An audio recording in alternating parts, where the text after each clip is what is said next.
You're about to watch Rockin Robbie Live. Bunker down and see you on the other side.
What is up, everybody? Welcome to Pop Culture Philosophers. In fact, welcome to Rockin Robbie Live here tonight, where we talk about comics, movies, pop culture, and a whole lot more. I am your host, of course, Rockin Robbie Bills. How is everybody doing? Hope you had a fantastic week. Hope you had a great weekend. Hope you are chilling and relaxing and getting ready to just absolutely slay this upcoming week. And tonight, we got a great show planned out. Of course, this is the show where we talk about comics, movies, pop culture, and all that and more.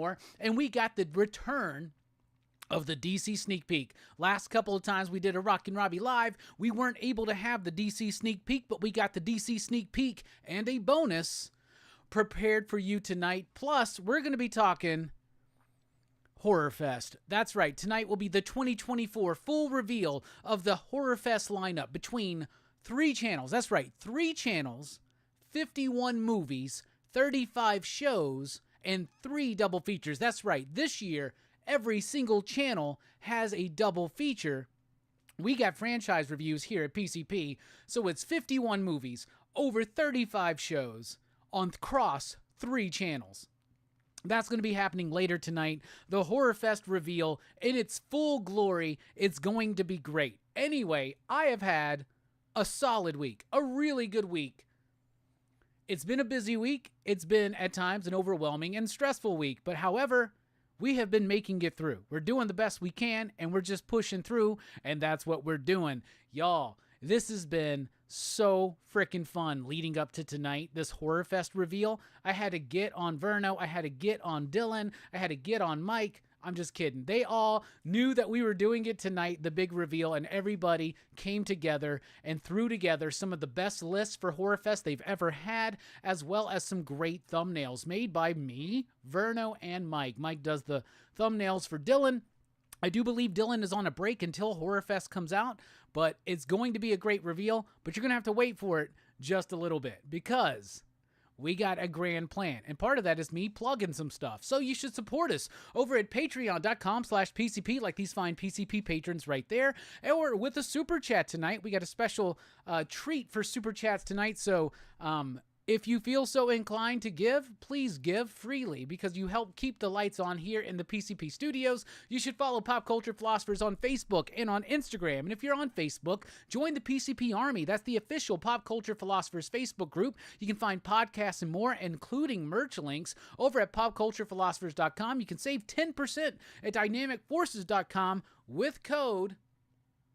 What is it? I forgot the code. Robbie. The code is simple. It's just Robbie. Also at BlackBox Comics, you can save with PCP 10. Check out Pop Culture Philosophers across all forms of social media. If we're there, we're there. If we're not, we're not. But whatever. We're still there. Also, you can follow me on X at the Rockin Robbie, but I'm never on X anymore. How is everybody doing? But even though this show is driven, fueled, if you will, by your questions, your thoughts, your comments, and your concerns. Wait, what did I just say? Did I mess that up? Let's redo that.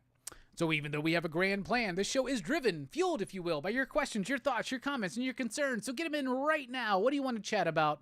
Let us know. And I do want you to know and realize that even though tonight we're doing the big PCP movie night reveal and Dylan's Horror Show reveal and Blood Splatter Chatter reveal for Horror Fest 2024, which this is our 5th annual Horror Fest officially here on the channel Pop Culture Philosophers. We've always had a personal Horror Fest that's been going on across either back in the early, the proto PCP era, which was the SOE era, which is the Smilerell show. We've been doing Horror Fest for a long time, right? We've been doing Action Fest for a long time. But as far as the official Horror Fest, the first one we did here on PCP, officially, where we made a big deal out of it, was 2020, which means that this is the 5th annual Horror Fest. So this is going to be a big year. And for me, it's the bloodiest and most transgressive and subversive year that we've had so far. I'm so freaking excited. We got bangers, we got decades, and we got sleaze represented this year, and I cannot be more excited. So what do you want to chat about? Lots of comic book news. We got the DC All-In announcements. We got San Diego Comic-Con coming up. We got some housekeeping around here at PCP to talk about.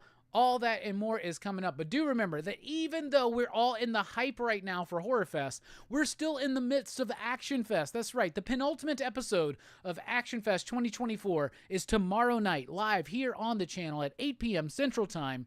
Join us as we talk about Blade. This movie review has been a long time coming. This is one of my favorite movies of all time. It's a big deal to me, and I don't know why, but I've just been holding off on doing it, waiting for the right moment. There was even a time where Dylan was considering doing Blade and Blade 2 as a double feature last year for sometime during summer or something like that. And man, I'm so glad that nobody else has done it until I have been able to properly do it here on PCP Movie Night. That's right, tomorrow night, PCP Movie Night, Action Fest 2024, Blade. One of the absolute best fucking comic book superhero movies of all time. So hell yeah. All right, so that's really all we got coming up this week. I know that Verno on Thursday is doing Blowout, a Brian De Palma film that my buddy Blake always tells me I need to check out. A big giallo influence. I think it's a remake of an Italian film, to be honest. I don't know. Maybe I'm messing shit up in my head about that. But Blowout's one I've never seen.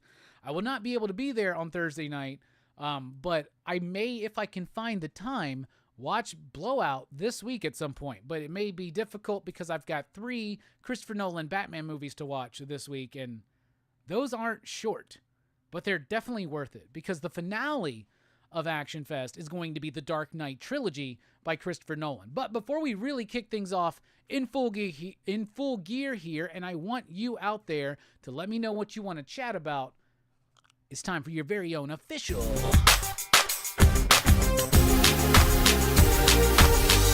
First 5. All right, we're going through my DVD collection. I don't have near as many DVDs as I used to because I've upgraded a lot to Blu-ray, or some I tried to upgrade to Blu-ray and it just never actually finished it off, and it never happened. But I do got some straggling Blu-ray or DVDs around, including a whole rack of them. So we've been going through them. We last left off with The Batman, complete 2nd season. And yes, I do got that 3rd season right there. So there's The Batman, the complete 3rd season. I think there were 4, but that's all I got. But I also do have the Batman versus Dracula. The Batman versus the Dracula, if we want to call it that. But that's a really cool movie. I really like this interpretation of Batman. It came out right around the time Batman Begins did, or right after. So every time there's like a successful Batman movie franchise, they try to do like an animated series to go along with it, or at least they used to. Not so much today, but Batman versus Dracula. My bad. The Batman versus Dracula, the Batman versus the Dracula movie. All right, then we got, speaking of Batman movies, Batman Beyond, Return of the Joker. I have a giant nostalgia for these clamshell DVDs.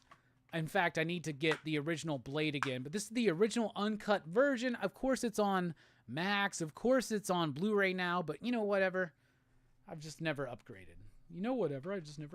All right, then we got a couple of music DVDs. I've never changed these because like these haven't been released on Blu-ray as far as I know, but this is the Beastie Boys starring in Awesome, I Fucking Shot That.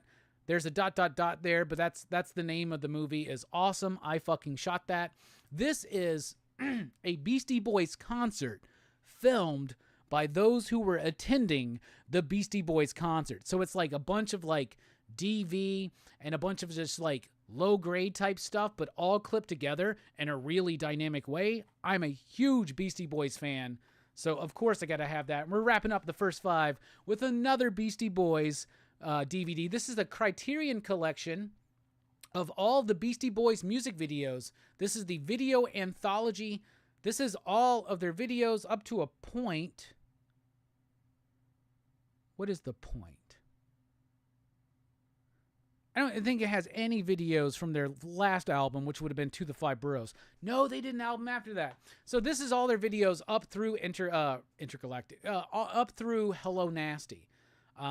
But this is great. It's got Intergalactic, Shake Your Rump, Gratitude, Something's Gotta Give, Sure Shot, Hey Ladies, Looking Down the Barrel of a Gun, Body Movin', So What You Want, Sabotage, Shadrach, 3 MCs and 1 DJ, Ricky's Theme, Pass the Mic, Holy Snappers, Root Down, Nettie's Girl, and Alive. And what's really cool about this is that I can't think of a better usage of the format that was available at this time with DVD than this DVD right here, because you can choose multiple angles of a shot, you can or of a music video. You can also choose multiple remixes. So for instance, you can watch the Alive video here, but you can also play the Alive video along with the Moby remix. And the Moby remix of Alive is one of my favorite things ever. But not only can you do that with the Alive video, but every single shot, every long take is there, and you can actually change your angle on your DVD player to show whatever footage or edit you want, which is super cool to me. We don't get stuff like that anymore because nobody likes physical media but me and like 35 other people. Anyway, that's been your official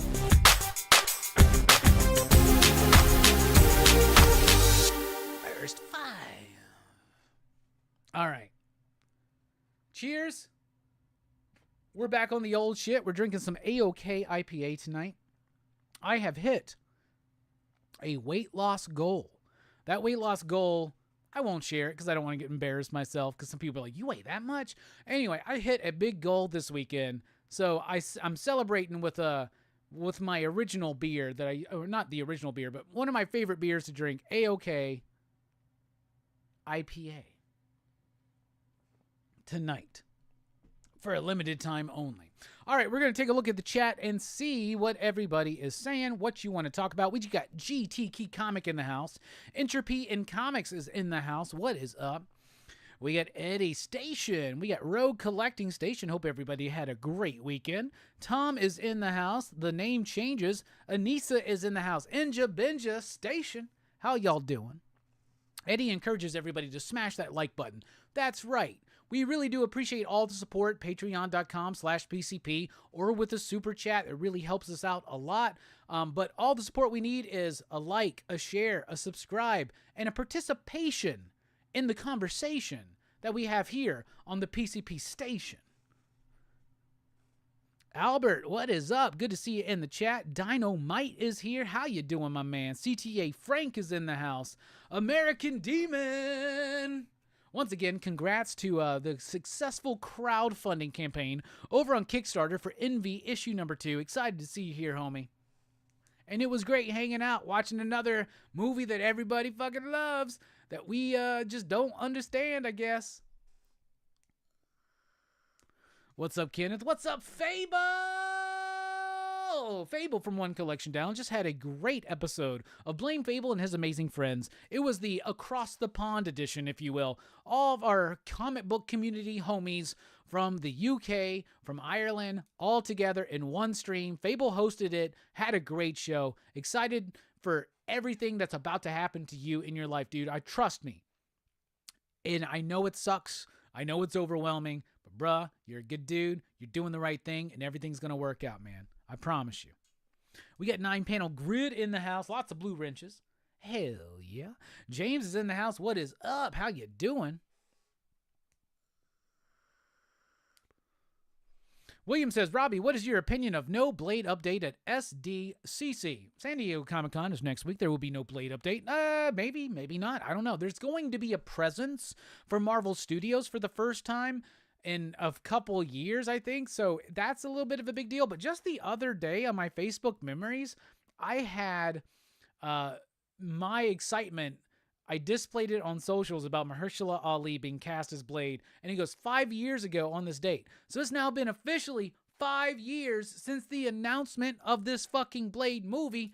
No progress. Nothing's actually happening on it. There's been a lot of false starts, a lot of fake news about it. But who knows what's going to happen with the Blade movie? But it pisses me off. But you know what? It doesn't matter.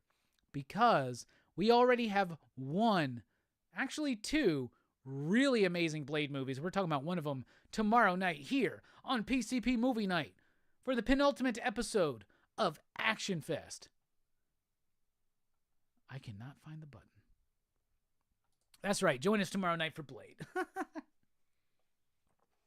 I changed the name of the button, and I did not remember what name I changed it to. All right, here we go. So my opinion is this. But here's the thing. Maybe they'll surprise us and be like, you know what? We got a director. We got a script. Here we go. We'll see.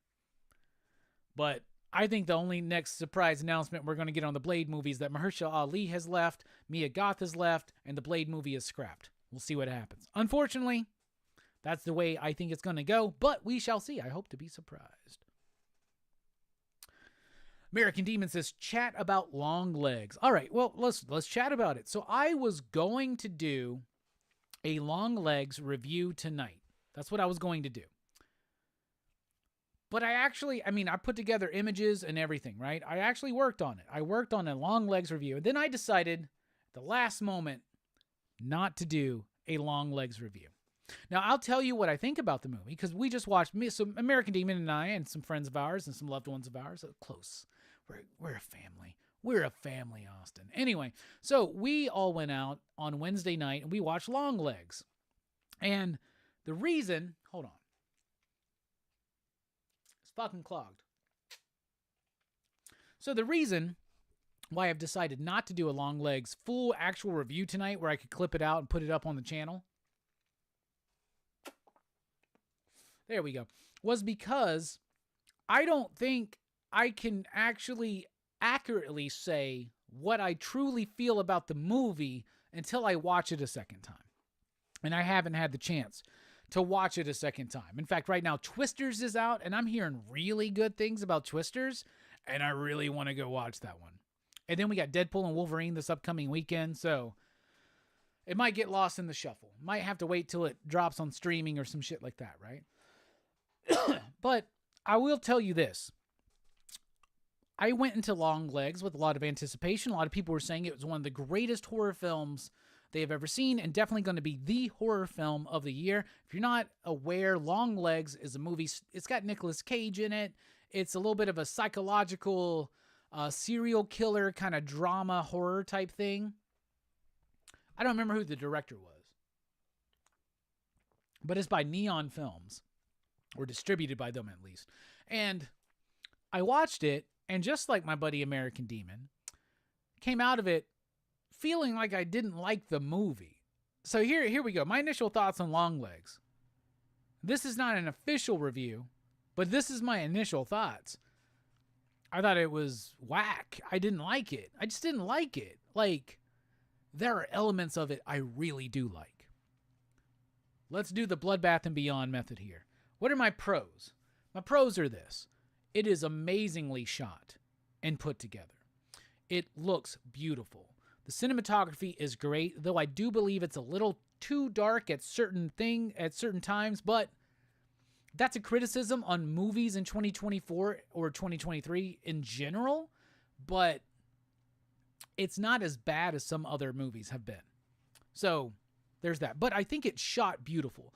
The perspective and the angles, it's like super interesting. Like it's very interestingly shot. It's shot like an art film, right?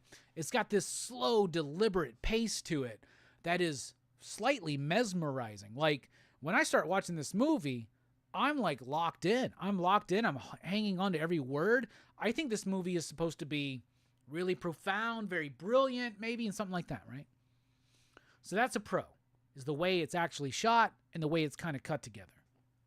The other pro is the music. The music is fantastic. It has like shining 2001 Kubrick type vibes. Not saying that they're using like famous music that we didn't know or that we already knew, but there's this like ethereal, super ultra creepy atmosphere going on that the music really provides that tone to that atmosphere. The performances, I would give a pro to. Like all the performances. Alicia Witt's in this movie. She does a great job. The main actress, she does a great job. Nicolas Cage does a great job. He's playing this ultra creepy serial killer dude named Longlegs or something.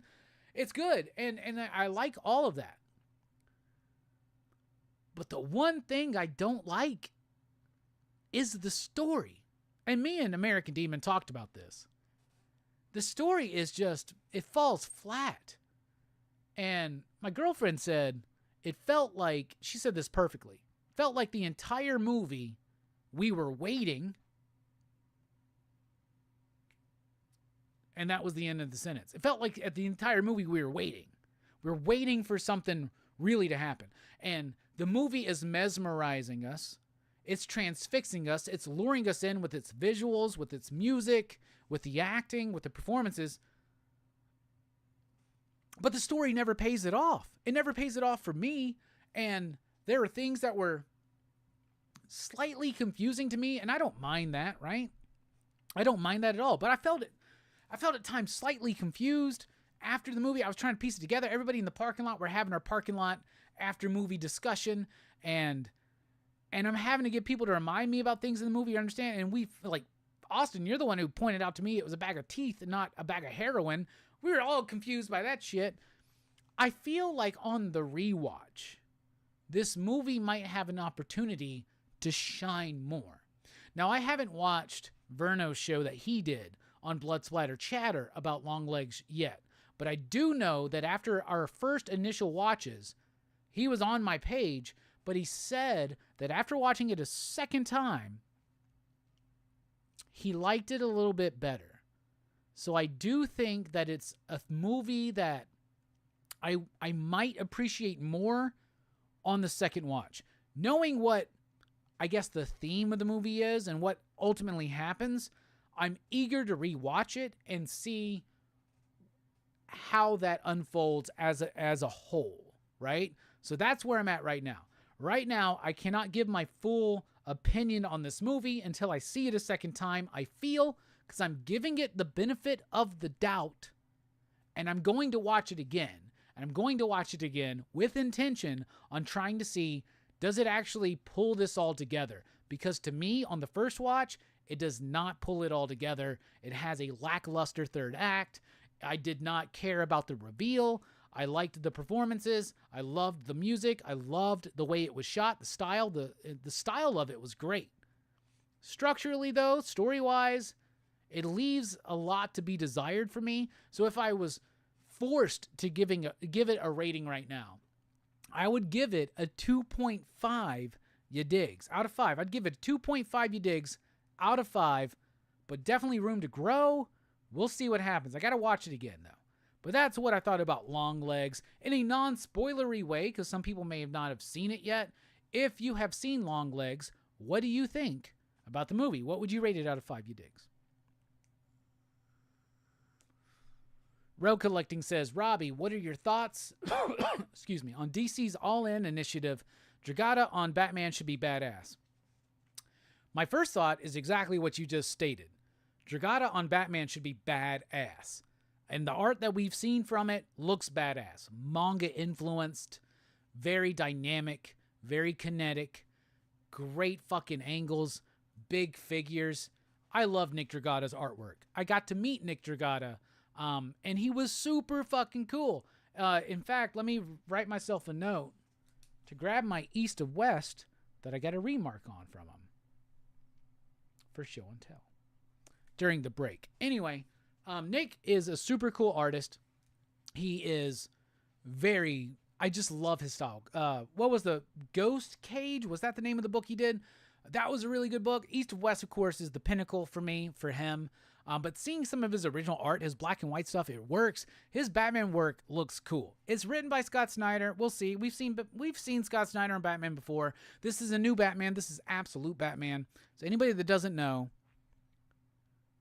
there's this new DC initiative rolling out in the fall. It's called DC All In, right? And I saw somebody post up in the PCP Army, why do we give a fuck about this DC All In? Didn't they just reboot with Dawn of DC? This is not a reboot. Like, this is not a reboot. DC All In is not a reboot, okay? DC All In is an initiative, just like Dawn of DC was. Dawn of DC was not a reboot either. Dawn of DC was an initiative letting you know things tagged here are connected in a cohesive story that is leading up right now and being paid off with Absolute Power. Now, after post-Absolute Power, we're getting DC All In. That's just the next initiative. It's a branding. That's all it is. But as a part of DC All In, and let me reassure you of this, DC continuity is the most cohesive and whole it's been in a while. There are no plans to change that. The DC stories you're reading that are mainline right now will continue to be mainline. You're going to get the conclusion of Tom King's Wonder Woman story. You're going to get the conclusion of Cy Spurrier on Flash. If it ain't broke, don't fix it. You're going to see still, I think it's broke, but they don't want to fix it. Chip Zdarsky is still going to be on Batman. But other books are getting a creative change and a reinvigoration. Like, for instance, Dan Watters is coming on to Nightwing. Tom Taylor is coming on to Detective Comics. I would love to see what Dan Watters does with Nightwing. In fact, in the latest issue of Detective Comics, I am even more excited to see what Dan Watters does with Nightwing. We'll talk about that later during the DC sneak peek. So, DC continuity is going to continue. But they are starting a new universe that's called DC Absolute, right? So there's an Absolute Batman, there's an Absolute Superman, and there's an Absolute Wonder Woman. And there will be other Absolute books. Lots of rumors out there right now. What do we know for sure? All we know for sure right now is Absolute Batman, I think. But this is a whole new world, a whole new fresh start for the DC characters, but very different.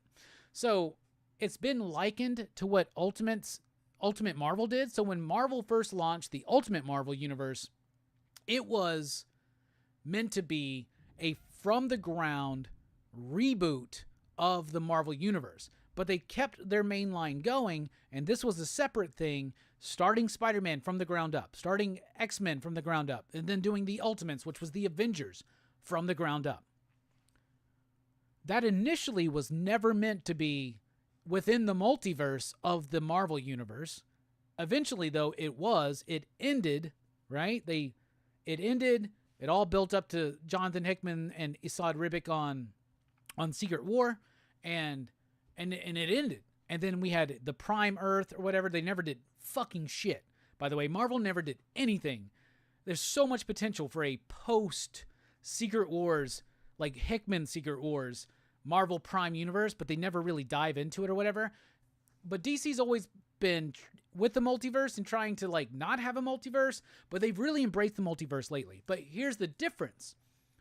So you can think of the way that in the year 2000, Ultimate Spider-Man was from the ground reboot for the modern era of Spider-Man, and it worked, and it was great. Bendis and Bagley, that was great stuff. Still one of the most solid from start to finish superhero epics we've ever had in superhero comics, I think. Mark Miller and Brian Hitch on the Ultimates was great. I loved Mark Miller on the Ultimate X-Men. That whole line eventually just kind of lost. It kind of got buried by the weight of its own continuity. But anyway, so Absolute DC is kind of like that. But the thing is, it is already baked into the idea that this is another reality within the DC multiverse. And there will be a crossover.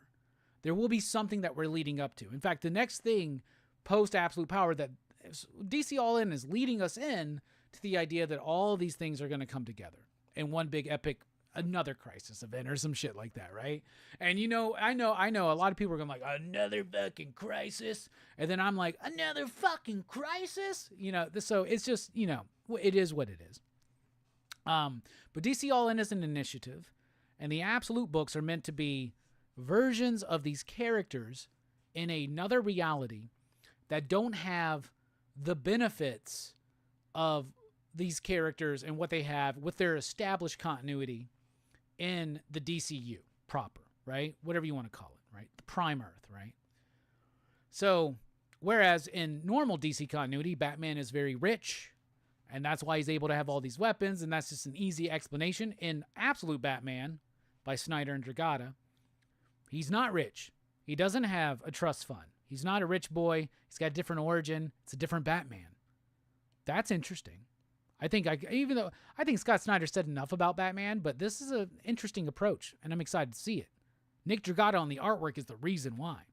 Kelly Thompson's doing Wonder Woman. Wonder Woman with no family, no connection to like her family of gods and demigods and mythology and shit like that. So a Wonder Woman outside of that seems interesting, right? That seems interesting. A Superman without the connections that he has. So the idea, and the Superman book will be by Jason Aaron. There are a lot of other rumors. Big rumor I'm hearing right now is our buddy Dennis Camp on, I almost said Ultimate Martian Manhunter, but Absolute Martian Manhunter. I would reach out to him and ask that, but I think that would be a cool thing to do. Be like, hey man, are these rumors true? And if he did tell me, I wouldn't tell y'all. Sorry. So anyway, so it's not a reboot, though there is a new DC universe starting, but I'm very excited for some of these teams. Let me look up this initial article. I know there's more we can talk about. I know that Rom V is supposed to be very central to whatever we're building up to here, and I think that sounds really freaking cool. All right, hold on here. Let's go to DC.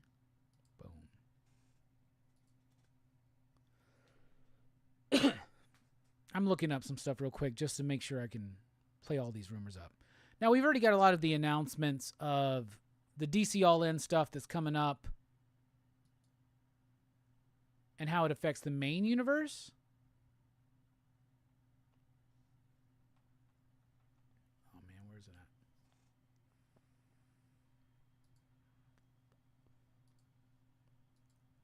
at? All right. I'm on Bleeding Cool right now. So there's a DC All-In special coming out. Josh Williamson and Scott Snyder. Seems like Josh Williamson is the architect of the DCU. Scott Snyder's going to be the architect of the Absolute DCU.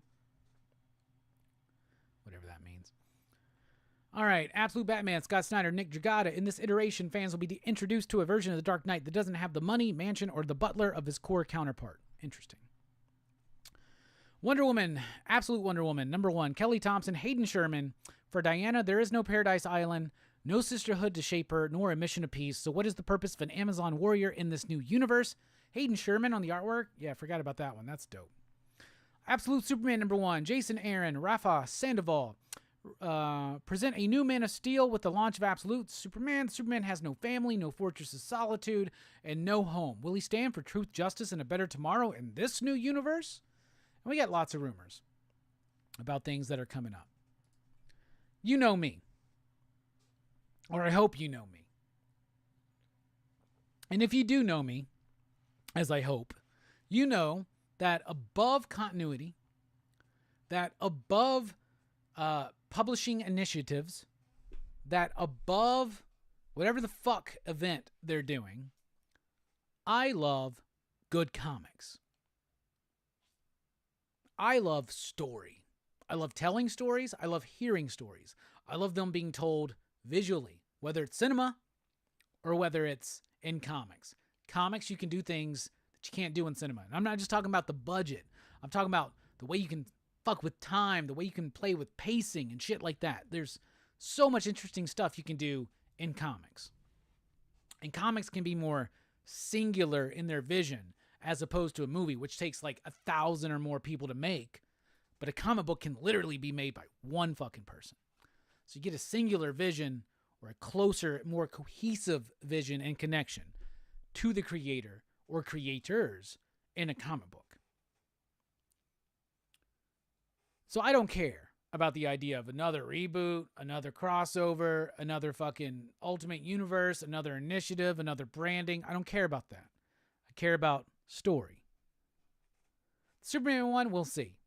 Wonder Woman by Kelly Thompson and Hayden Sherman. You think I ain't going to read that book? You're out of your fucking mind. Nick Dragata doing a fucking Batman book. If you think I'm not going to read that, you're out of your mind. And if you think I'm not going to love the art in that book, you're out of your fucking mind. I'm going to love the art in those two books. Let's see if we can get the stories to mash together. Be interesting to see what Kelly does with Hayden. Hayden, they've been one of my favorite artists since I first started reading Wasted Space. I love Hayden Sherman's artwork. Nick Dragata has been one of my favorite artists since I first read East of West.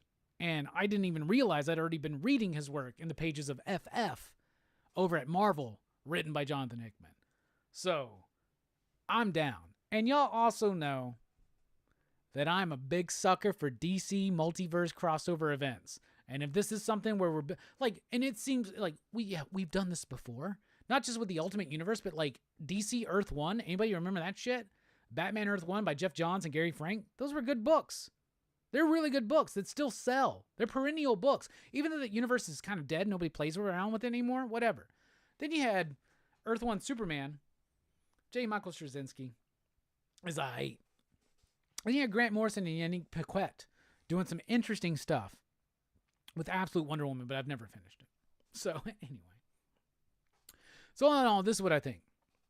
I think Batman and Wonder Woman, Absolute Batman and Absolute Wonder Woman are going to be really exciting to see. And it's just another change. It's just another branding. We've been through this before, and we will make it through this one as well.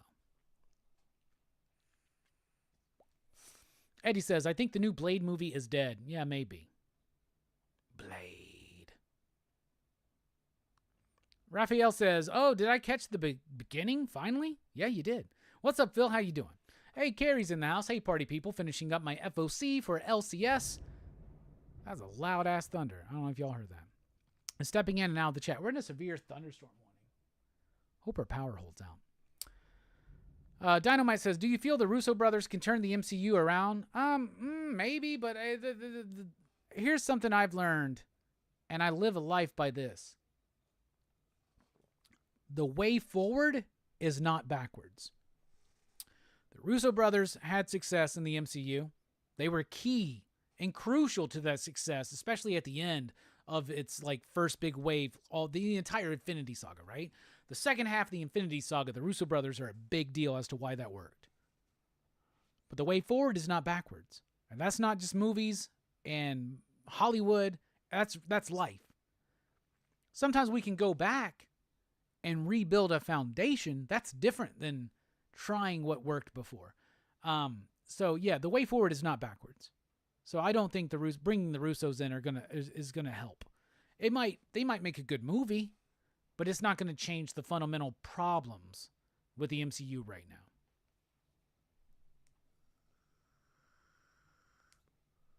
Name Changer says the Beastie Boys is awesome. Hell yeah, it is. Two Gun Pedro, pew pew. Two Gun just sent me one of the best AOKs I've ever gotten. He always sends me a Horror Fest package. It's gonna be debuted to you tonight during show and tell a little bit later on. Our Ariaga's in the house with a station PCP army. Pop, pop. Boom. I was like, that would be too long if I go with that same pace. I gotta kick it up. They gave out cameras and video cameras to fans. What are you talking about, name changes? I'm responding to a comment from probably like 15 minutes ago. Gary says, okay, so I need to put that Criterion collection of BC Boys on my Amazon. Is it still available? Is it on Blu-ray now? If it's on Blu-ray, I need it. It's one of the best DVDs I've ever had.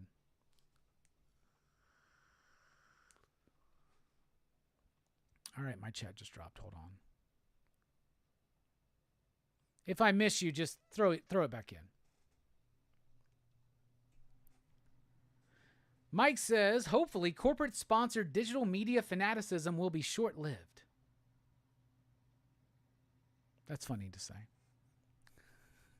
Yeah, IPA. Good stuff. What's up, Bizarro Fett? Speaking of, yeah, oh, you said digital media. Okay, that's different. Well, physical media fanaticism and sponsored, that's coming back up because here's something really cool I want to talk to you about. Shit. Hold on. Let me get the facts straight. Let me get the facts straight so that we can celebrate. I don't usually send premature information, but after over 9 years on YouTube, I finally have reached a goal that I'm very happy about. We'll see what happens. But there is a boutique Blu-ray maker called Celluloid Dreams, and they have reached out to me and said that they would like to send me a movie to review. One of their physical Blu-ray 4Ks they want to send to me to review. And I'm like, what is it? You know, I get offers all the time. They're like, I get the weirdest shit. As you can imagine, I get, hey, read my comic. Will you read my comic and review it? I get that shit tons a day. I can't even keep up with it, right? I get shit like, hey, check out this fucking hedge trimmer and we'll send you one and do a review on YouTube. I'm like, you don't even know what my YouTube channel is. You don't know me. I live in an apartment. I don't have hedges to trim. I don't need that shit. Y'all let me know. Should I just start taking that shit? I'll sell them to I sell it to somebody and fucking make a fucking video about it. Yo, hey everybody, we're reading comics and cutting fucking hedges today. This seems great. I don't fucking know shit about hedges. Anyway, finally, something I do know about. This company wants me to review one of their latest releases, which is a 1972 giallo film on Blu-ray, restored in 4K. What's the name of the movie? I can't remember the name of the movie right now. I'm a bad YouTuber. But we're doing better. What is it called? Because I've heard of this movie before, but I've never seen it. It's called The Case of the Bloody Iris. Y'all, I'm so fucking excited. Like, so I really hope, I mean, apparently they're sending it to me this week. I'm going to get it. I'm going to watch it. And we're going to have a review here on the channel. And yeah, I need more of that shit. You know what I'm saying? Like after 9 fucking years, a goal has been achieved. Somebody's sending me a 1972 giallo remastered fucking Blu-ray for me to review. Anybody else out there watching? Yes, let me know. That's what I would love to do. Please. Please.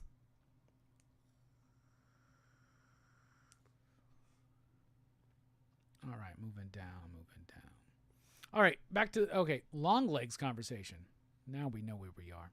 Rogue Collecting says, I think Longlegs was well done, but I couldn't help but feel let down overall. That's how I felt. Our Ariaga says, what do you think of the Absolute Universe? I just went on that. Yeah, but hell yeah, good question. Rogue Collecting says, I need to do a rewatch of Longlegs for sure.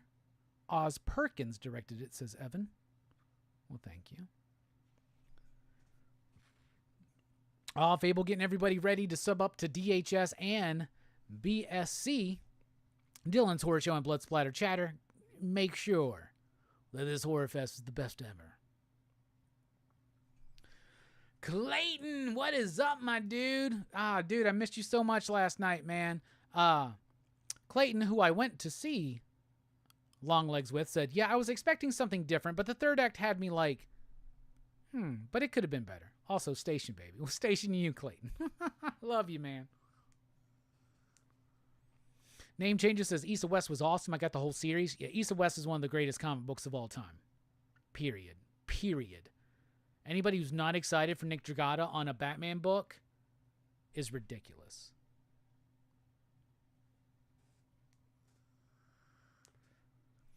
I know I've never seen It Follows, Evan, but to be continued. Hey, Steph is in the house. Missing Link, what is up? Great show with Verno today. Talking about 2 missed opportunity movies, Abigail and In a Violent Night, or In a Violent Nature. I think Abigail's better. In a Violent Nature pisses me off when I think about it for some reason. Yeah, there will be an absolute Batman and a Batman at the same time. Just like there was an Amazing Spider-Man and an Ultimate Spider-Man at the same time right now. Just like there's a Detective Comics and a Batman and Robin. Yeah, it's a different reality. It's its own world. You ain't got to read it if you don't want to. But trust me, it's gonna be the better Batman book. I mean, Nick Dragotta. Jorge Jimenez coming back at least for DC All In, but it's Chip's Batman run is very inconsistent. Scott Snyder, that's fine. Could you imagine if it was Jonathan Hickman and Nick Dragotta on Absolute Batman? I'd lose my fucking shit, y'all. I'd lose my shit.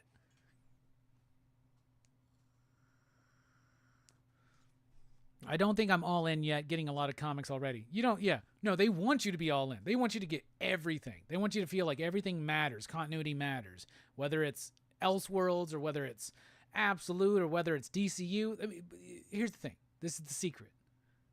Buy what you like and enjoy reading periodically. Like, buy what you like keeping up with. Other stuff get in trade. Other stuff just leave in the dust.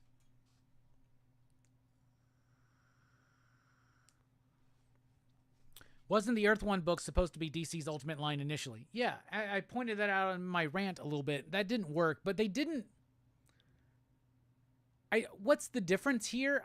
There's not much difference, except for that was the Earth One thing, number one, was pushing towards the graphic novel market. This is pushing towards the weekly Wednesday Warrior market. So there's a difference there by having it be more ingrained and more known from the cusp that this is all building to something. And Ram V is going to be the one in charge of that. And I'm sure we'll be talking about him or talking with him about it as the months progress. Probably early next year, maybe, hopefully. Maybe Ram's grown too big for PCP. I don't know now that we got 20,000 subscribers plus. We rival a lot of comic books out there.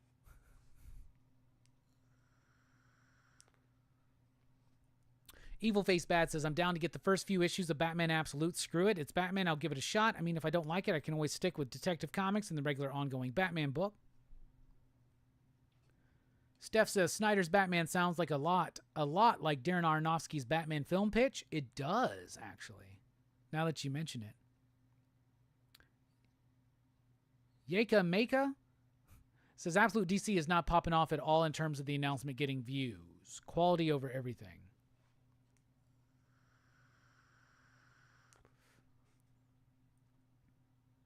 It'll be an Absolute Crisis, I guess. Monstruo, you're probably right. Absolute Crisis on Infinite Earth? I would fucking buy that.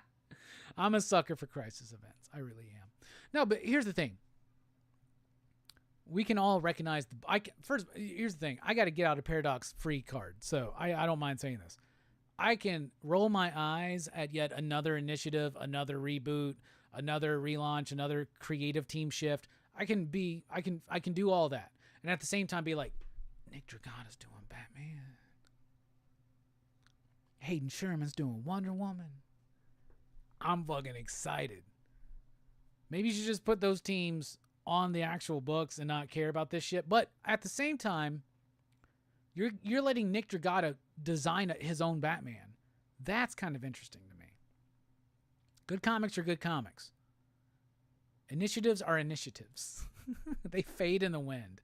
Who remembers the heroic age at Marvel? You know what I'm saying? But we remember Ed Brubaker's Captain America. Why? Because that will stand the test of time.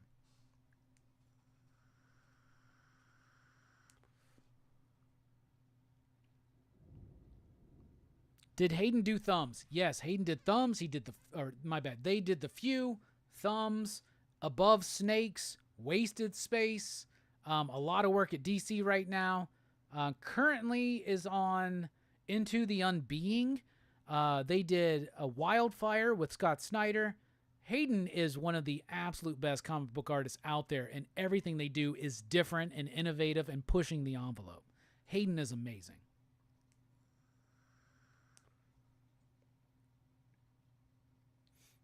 Evil Face Bad says, I ain't gonna lie, as Robbie talks, he's getting me even more hyped for Batman Absolute. Well, somebody reach out to DC and tell them that so they can start sending me some fucking sneak peeks early on. That'd be great.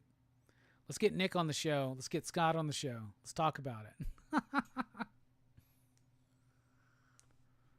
Mike says, you're right that Earth 1 stuff still sells. Still sells. I just bought the Batman Earth 1 collection recently. Can't go wrong with that creative team. Here's the interesting thing. So they put together a complete collection of Batman Earth 1 and a complete collection of Wonder Woman Earth 1. I don't think they care about the rest. That Superman 1 fell flat for me. I never read the Green Lantern 1. I think Gabriel Hardman did that. And didn't Jeff Lemire do the Titans 1? But, like, Cyborg looked fucking weird, like he had a fucking high top. It looks so weird to me. I didn't even read that one. There was supposed to be an Aquaman by Francis Manipool. They never did that, right? I'm not tripping. They never did that. Fable says, Deadpool and the Wolverine is going to save the MCU. Yeah, bro, we'll fucking see. We'll see. It's going to be a great fucking movie, I think. Saving the MCU, they still got some work to fucking do, bro. One Deadpool movie ain't going to save the fucking 5 years of bullshit that they've been going through.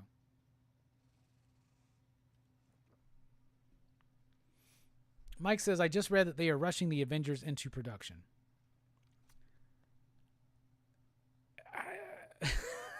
Probably. If we get a fucking Avengers movie before the fucking Blade movie they announced 5 years ago, I'm going to be so pissed. If I don't get Mahershala Ali as Blade with Mia Goth in that movie, you're out of your fucking mind. I'm not going to be pissed. That's ridiculous. Robert Downey Jr. is supposedly going to be Doom. I've heard some shit like that, but I don't believe that. Just like I've heard this shit, like Chris Evans is getting a Captain America series where it's going to show him returning the Infinity Gems. That's fake news. Hey, Blood Splatter Chatter, what is up?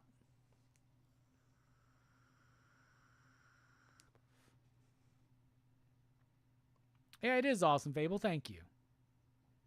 I did win the 2023 Best Hair.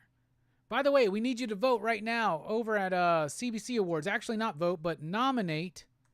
I just dropped it in the chat. It's also pinned at the top of the chat. It's also in the description below. For your consideration, go over to there and nominate any of your favorite comic book YouTube channels for whatever category you want. But I would ask you to consider Pop Culture Philosophers for Best Channel, or favorite channel, I should say. Community Channel of the Year. Right? That would be dope. Which we're defending. Best Comic Book Review. They've only given out 2 of those awards so far. We've won both. They're giving out a third one. Come on. Best Comic Book Review. Pop Culture Philosophers. Best Ongoing Series. Weekly Comic Book Review. Best Collaboration. Monthly Comic Book Review. Both of those defending titles. So please nominate us so we at least become finalists and then can push towards the final vote. Also, I'm not accepting a Best Hair nomination this year. But in that same category as Best Hands, y'all look at those hands. Look at those hands. Nominate me for Best Hands. Then there's a new one out this year, a new category. Best Live Chat, basically. Best Live Stream, Best Live Show involving the community or something like that. Rockin Robbie Live has been designed for this, y'all. You tell me a better live show in the YouTube combo community, and I'll go check it out, and then I'll probably tell you you're wrong. Because this show is the best because of you. You make this show. Everything we've been discussing so far is because of you. You know what I'm saying? James says, best hands? Yeah, there you go. Look at those. Look at those. No manicures. And they're beautiful and luxurious. Hammer time. Whole Shoe is in the house. What is up, my man? Good to see you here. Get a hedge trimmer, use it as part of a giveaway. Hey, we got a hedge trimmer here. Why can't get the free hedge trimmer without doing a video about a fucking hedge trimmer? We have Verno in the house. Plus Splatter Chatter, by the way, Verno says, Longlegs has aged very well in my mind. Steph says, one could say it has long legs. Two Gun Pedro, who is the expert, says, the case of the blood iris stars Edwidge Finch, who is considered the screen queen of Giallo. Hell yeah. And she's fire. Okay. Thanks for putting me onto Ice Cream Man. It's top 3 all time for me. Hell yeah. Crispy! Brother! What is up, dude? So good to see you in the chat, my man. Oh my goodness. What a fucking surprise. I'm so blessed to see you all in the chat tonight.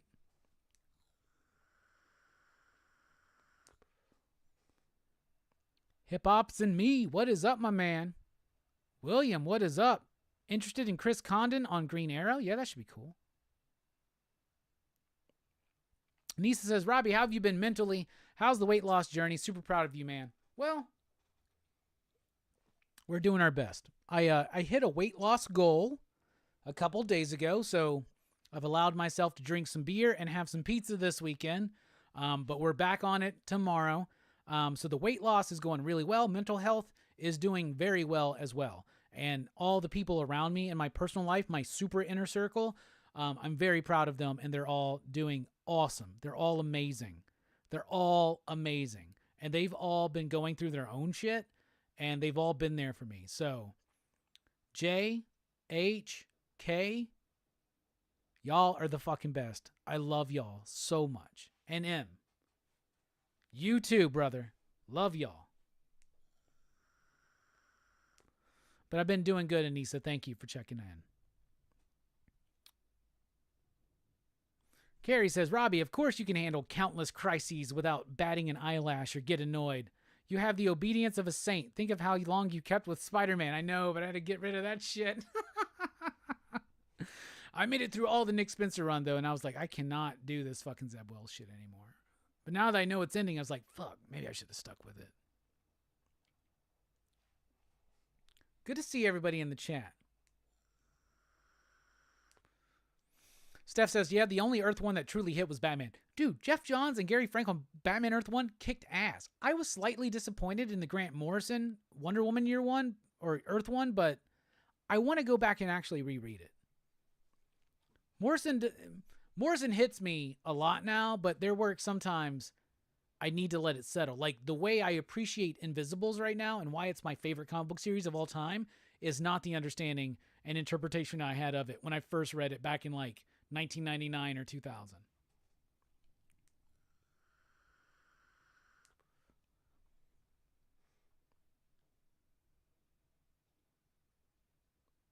Anissa says, honestly, this Deadpool marketing has sucked, releasing millions of trailers, millions of spoilers, and I don't know, it's just me, but the Deadpool jokes are getting old to me. Hammer Time Holshoe says, though, I read the next MCU film is Avengers vs. Rockin Robbie, and it's supposed to be rated XXX. Yeah, and Mia Goth's in it, brother. And Florence Pugh. And there's a really steamy scene with Rockin Robbie, Mia Goth, and Florence Pugh, I hear. That is a fucking dream I'm going to have tonight, brother.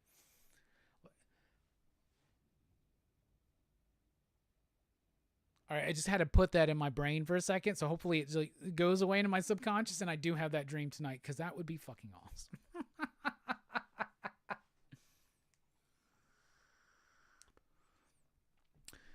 Fable says, I'm excited to see Hugh Jackman back. That dude definitely deserves his flowers. Absolutely. Those hands look like Kirby used them for reference. Ah, the Kirby hands, y'all. Kirby hands. Two Gun says, if there was a better live show going on right now, I'd be there, but I'm here. Fuck yeah, Two Gun. Pew pew. You're the fucking best, dude. Everybody vote for Two Gun Pedro, too, for the Blue Wrench Award. Best community supporter. Like, seriously, that dude has been... I mean, so many people deserve that award here at PCP. I mean, in fact, I'll give my own Blue Wrench Award. In fact, I have. Everybody who has a Blue Wrench has that award, so...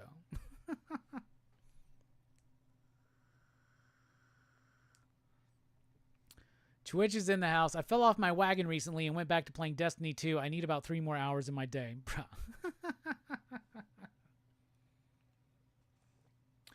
Billy is in the house. What is up, my man? Evil Face Bad. I'm getting ready for that new line of EC horror comics. Anybody else down? What about you, Robbie? I can't wait. You know I'm excited for some more EC books. Maybe there's a special something we'll get to. When we get back from this break, we're doing the DC sneak peek with a bonus surprise. And y'all, the Horror Fest reveal is closer than it's ever been. We'll be right back here on Rockin' Robbie Live.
So just, like, tell the story of...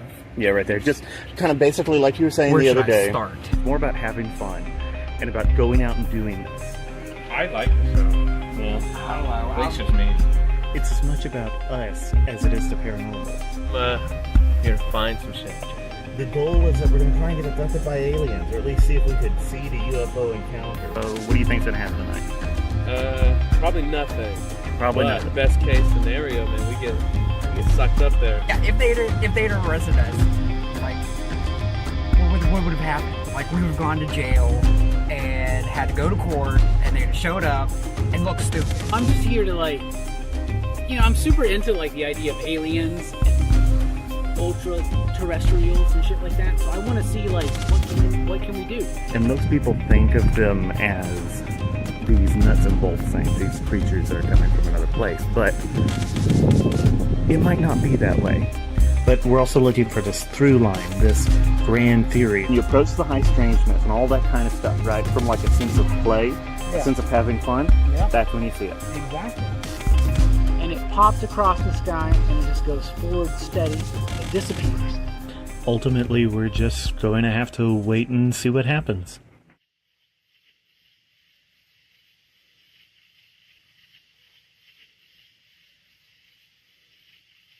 You see that?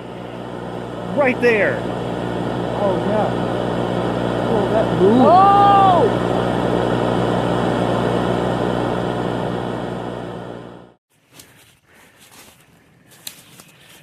All right, yeah, that was good. Yeah, that's good. Yeah. Yeah. Walking through the woods looking for UFO. You know, little dude. Oh my god. And it's like you point to some random little like.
Hey everybody, welcome back to Rockin Robbie Live here on Pop Culture Philosophers. I am your host, Rockin Robbie Billups. We've had a great show tonight already, discussing with you out there in the chat comics, movies, pop culture, and a whole lot more. We've already talked about the absolute DC all-in type stuff. We talked about Longlegs, the movie, and my thoughts and how conflicted I am about it. Now, I can't even give a real actual review on it yet. We talked about the CBC Awards.org. Go there soon, right now. Go right now. I'm going to be bullshitting for the next couple minutes. Go there right now or after the show. Link is pinned up at the top of the chat. I will also drop it in the chat right now. It's also in the description below if you're watching on the replay. Nominate PCP for the CBC Awards, the Comic Book Community Awards. They do a great job putting this shit together, and last year was a big year for PCP, so we got a lot of titles to defend, and we need your nominations. That's right, we got less than a month left of open nominations, then the finalists are picked, and then we do the final voting, then we have the award ceremony, and we need to defend some titles. Number one, we got to defend Comic Book Community Channel of the Year. We won that last year. Maybe somebody else deserves it this year, but at least nominate us so we can be there to defend it. So nominate us for that. Please nominate us for Favorite Channel. That would be dope. Please nominate us another defending title, Best Collaboration for the monthly comic book review. We put a lot of work into that channel, me and a lot of other people here in the community, and it's a great one because you're not just rewarding one channel with that. You're rewarding multiple channels, multiple people, including yourself. Then, of course, we got to defend the best comic book review. This has been 2 times they've awarded this. This is the 3rd year they have this award. We've won 2 out of the 3 so far. Please nominate us so we can be there to stand up next to Eric over at 9 Panel Grid and Nick over at Comic Culture. Please nominate us so that we can be there. All right. Then we've got the best hands, hair, and beard category. I already told everybody. There's a lot of controversy last year when I won the Best Hair and Beard Award. I don't want none of that. I don't want anybody coming at the PCP Army talking about we're some kind of cult or that we're some kind of movement. We are a movement. We're a movement of positivity, insightfulness, and entertainment in this comic book community. That's what we do here at PCP. We're just trying to have fun. We're just trying to understand. We're just trying to grow. We're just trying to be great. You know what I'm saying? So I told everybody last year I'm not going to accept a Best Hair nomination. But Best Hands is part of that same category, so I think that would be really fucking funny if I was still nominated for Best Hands. So if you want to see them, there you go. Check out our recent top-down, bottoms-up videos to see more of them hands. All right, but there's a new award out this year. Also, Best Ongoing Series, Weekly Comic Book Review. Please. But there's a new award this year. And it's like Best Live Stream Involving the Community or Live Chat or something like that. Dude, Rockin Robbie Live was built for this. It was built for this. Like, look, come on, y'all. Look how much fun we have on Rockin Robbie Live. And if Rockin Robbie Live wins, it's not just a win for me. It's not just a win for PCP and the Excitable crew. It's a win for you because you're here to be a part of it. Check it out. Also, check out Pop Culture Philosophers on Facebook and on Instagram. If you're on Facebook, join the PCP Army. That's the official Pop Culture Philosophers Facebook group. You can join me on Twitter/X over at The Rockin Robbie, though I'm rarely there. You can find podcasts, merch, and more over at popculturephilosophers.com. And you can support the channel over at patreon.com/PCP or with a super chat tonight. We have not had a super chat, but we do have a goal that we're starting officially tonight. So first super chat, we'll reveal that goal and we'll have a Hellboy song if we get a super chat. If not, all the support we need is you being here, liking, sharing, subscribing, and participating in the conversation. Coming up, we got the DC sneak peek. We also got the 2024 Horror Fest reveal. But even though we're really excited for Horror Fest, we still got Action Fest going on right now. So join us tomorrow night for PCP Movie Night Action Fest 2024 as we talk about Blade. One of the greatest movies of all time. We now pause for station identification. Get your stations out, y'all.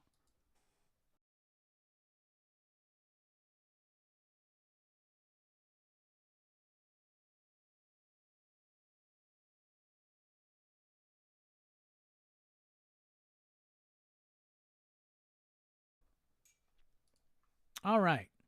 Before we get back to the chat, a little bit of housekeeping here.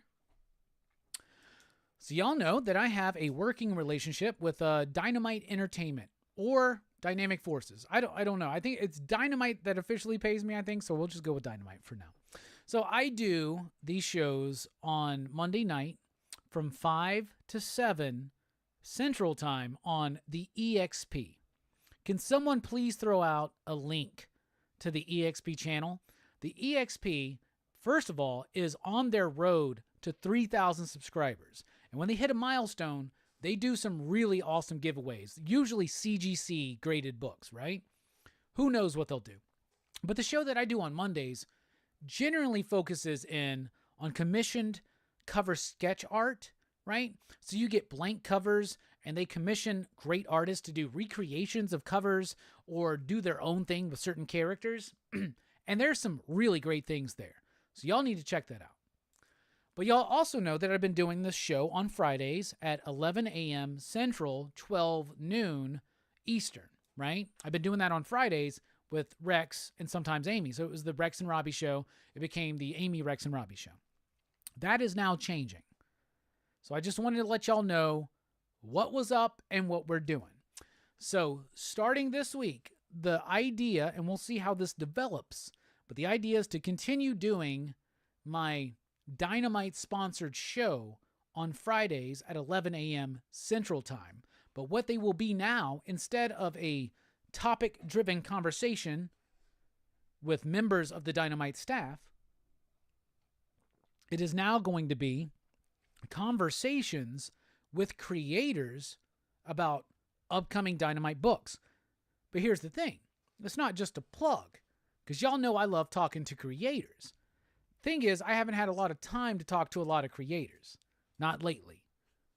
I want to get more into that. If you'd like to see more creator interviews, let me know, please. And thank you so much, Fable, for throwing out that link to the EXP. Because the Monday show is super fun. But the Friday show is about to morph into creator interviews. And the cool thing is this. Dynamite has a lot of great creators, and actually some of the creators that we've had here on this channel that we've talked to have been set up for us by Dynamite, including Jimmy Palmiotti. So that was a goal of mine, was to have a chat with him, and Nick and the company over at Dynamite really made that happen. So who knows what's going to happen, but that's what's going to be happening from now on. We'll see what happens, but starting this week, Fridays at 11 a.m., tune in for an hour conversation with me and usually 2 different creators. So there'll be one creator for 30 minutes and another creator for 30 minutes. And they will be live. They're not going to be recorded, pre-recorded, and thrown out there. They will be live because you know how we like to roll here. That means you, the community, get to be involved. So that's going to start this week. And the first guest we got lined up is Dan Wickline. He's got a erotic comic book called Karma, in which right now they are funding the 2nd volume of it. I have not read Karma, but Dynamite, our friends, have sent me a copy of it digitally, and I will read it because as soon as I heard erotic comic book, you know my ears perked up amongst other things, and I had to check it out. So we'll have Dan Wickline, and we're still waiting on figuring out who the next person is, but it's going to be somebody. And it's going to be somebody in the community and in the industry. And yeah, so check out our creator interviews that we're going to be doing now every Friday at 11 a.m. Central, 12 noon Eastern. So there you go. All right, that housekeeping is out of the way. Let's check out the chat.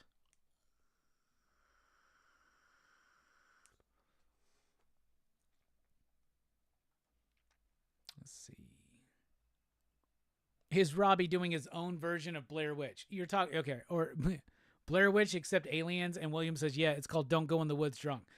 Yeah, what you just saw, we revealed last week during our Teen Dog Shades night. I did me and some homies, we got together and we decided to go and try to summon a UFO experience. We intentionally, through different methods, mostly involving meditation and visualization, tried to summon a UFO experience. And we filmed it and we recorded some of it. This was a test for a paranormal show that's coming out. This is the first episode. But it was a test. And damn it, Carrie, we fucking had an experience, and we are excited to release that episode, amongst other things, coming up in August. There'll be a couple weeks where we don't have a Rockin Robbie Live, and the main reason for that is so I can go on another paranormal hunt with these cool homies of mine and film the next episode. So very excited for that. But that was the teaser for the show, which is called Into the Deep.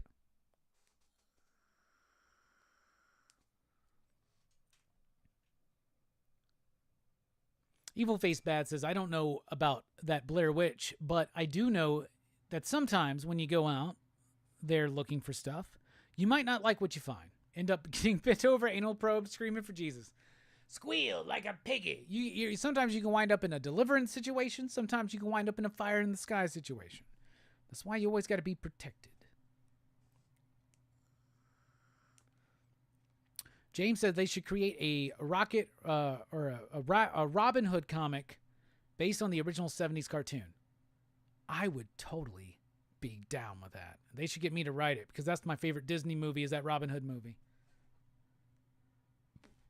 What's up, Joe? Robbie, can you tell us about the upcoming project with Near Mint? Oh, yeah. I didn't even load any images up for that because I didn't like the image I made. I made that on the fly.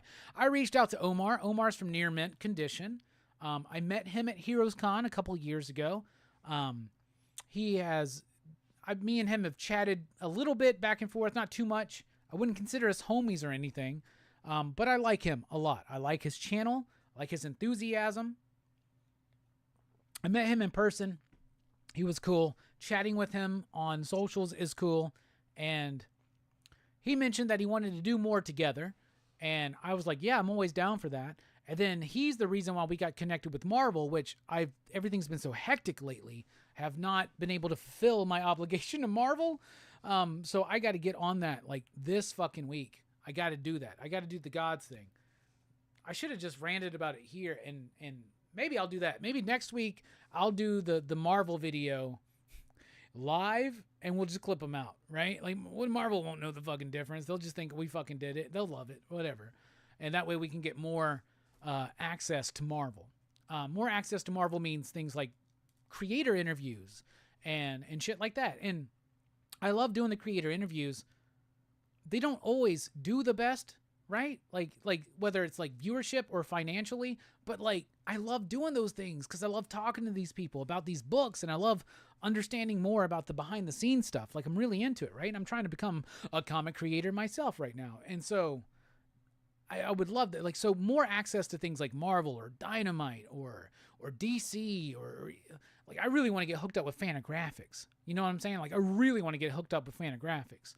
Like, I'm not the dude who's going to go out there and be like, look at me. You should come up to me. I want people to come to me. So y'all need to let them know to come to me. You know what I'm saying? Maybe that's the thing though. Maybe that's the problem with me is I'm like, no, they need to come to me, brother. But it's not like that. It's like, I'm not trying to seek out attention or connection or access.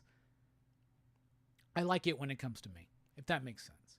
But yeah, Omar's coming here. It's in August. We'll start promoting it more, especially next week. But yeah, Omar from Near Mint Condition will be here live on the channel on I think it's the second Thursday in August. Maybe the 3rd. Is it the 14th? I think it's August 14th. I don't know. Well, fuck. Let me just look at the announcement. Thank you for reminding me of that, Carrie. Why did I forget that? Do do do do do do do do do do do do do do do do do do do do. Man, I post a lot. Hold on. August 15th, 2024. Omar from Near Mint Condition will be here on PCP for a live chat. It's going to be super fun. Two Gun Pedro says, when PCP wins, we all win. I agree.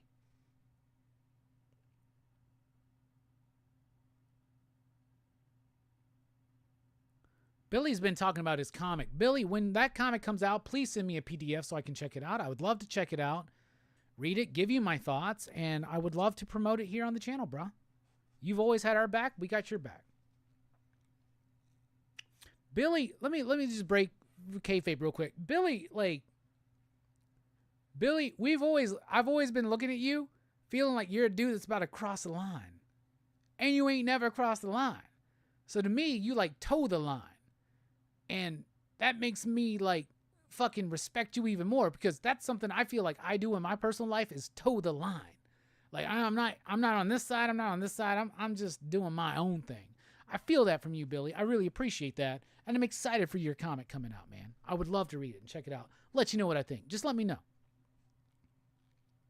I'm not begging for access, but that's more than I give Marvel or DC or Fantagraphics. But I will say this, Fantagraphics, please reach out to me. I would love to do interviews. I would love to do promotion. I love what you do. Please send me books.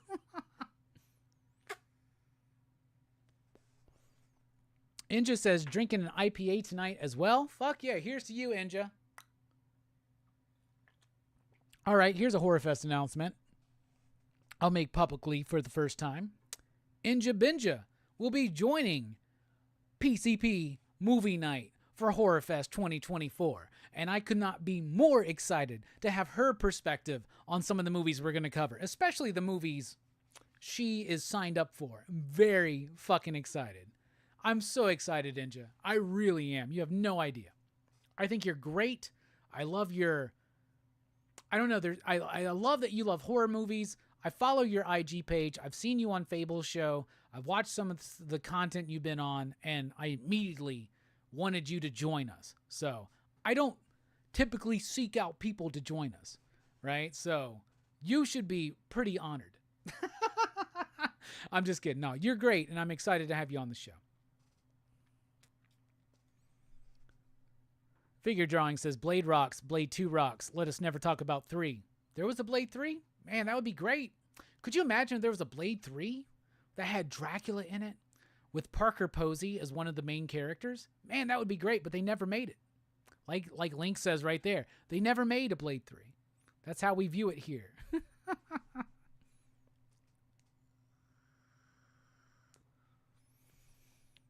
No, they didn't make a Blade 3. I'm sorry. You're wrong. Billy says, I feel like I'm having a UFO experience every time I watch your show, Robbie.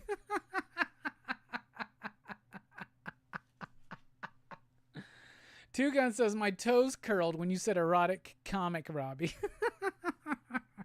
I have not watched the season finale of The Boys. I've only watched the first episode so far. Oh my God. My homework was to find out why orange. I haven't figured it out yet. I'll have to ask him this week. I need one of my fucking Alexa devices in here so I could just randomly be like, Alexa, remind me at 9 a.m. Like, I'll write it down here. I won't remember it. I won't look at this page tomorrow morning. It's a different notebook that I look at in the morning. Tom wants to know, will you be going to see the new Deadpool movie? Yes, absolutely. I did not experience an anal probe from the aliens. It was not that kind of a thing.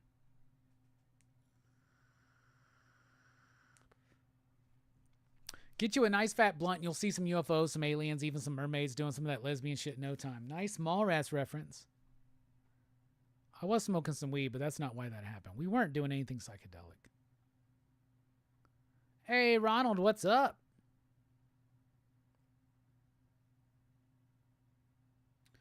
Tom says, I'm hearing that Deadpool has no NDA after Monday night's premiere, so be careful on social media. Good warning. Hey, what's up, Circumstances? Hire this man, Fantagraphics. You got to let them know. They're not watching right now. They're way too pretentious to watch Rockin Robbie live. You need to let them know.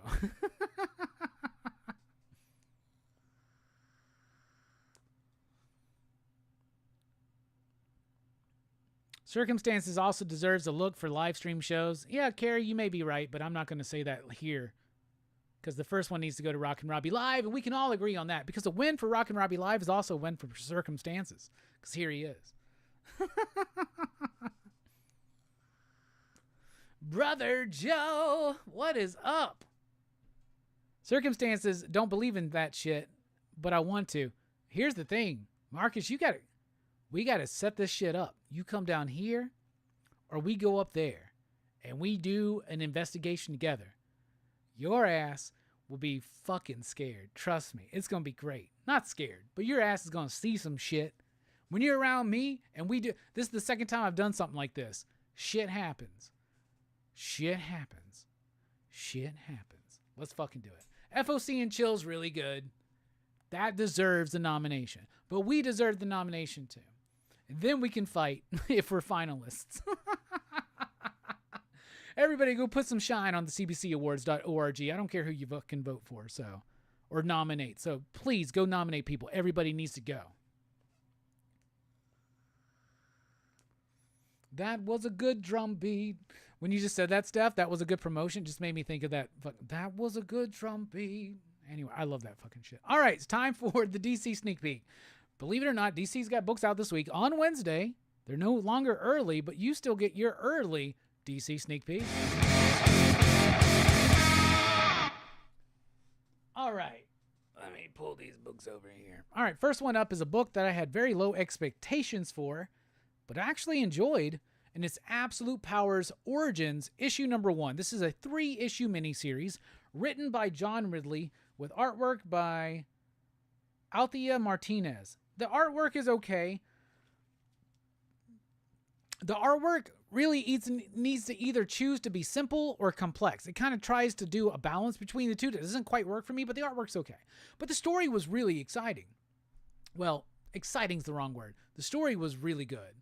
I enjoyed this. So what Absolute Power Origins is it is Amanda Waller's origin story. It's why she started on this road that led her to absolute power. Some of this stuff we have known, some of this stuff we have not, but we've never known or not known it with the nuance that writer John Ridley gives it.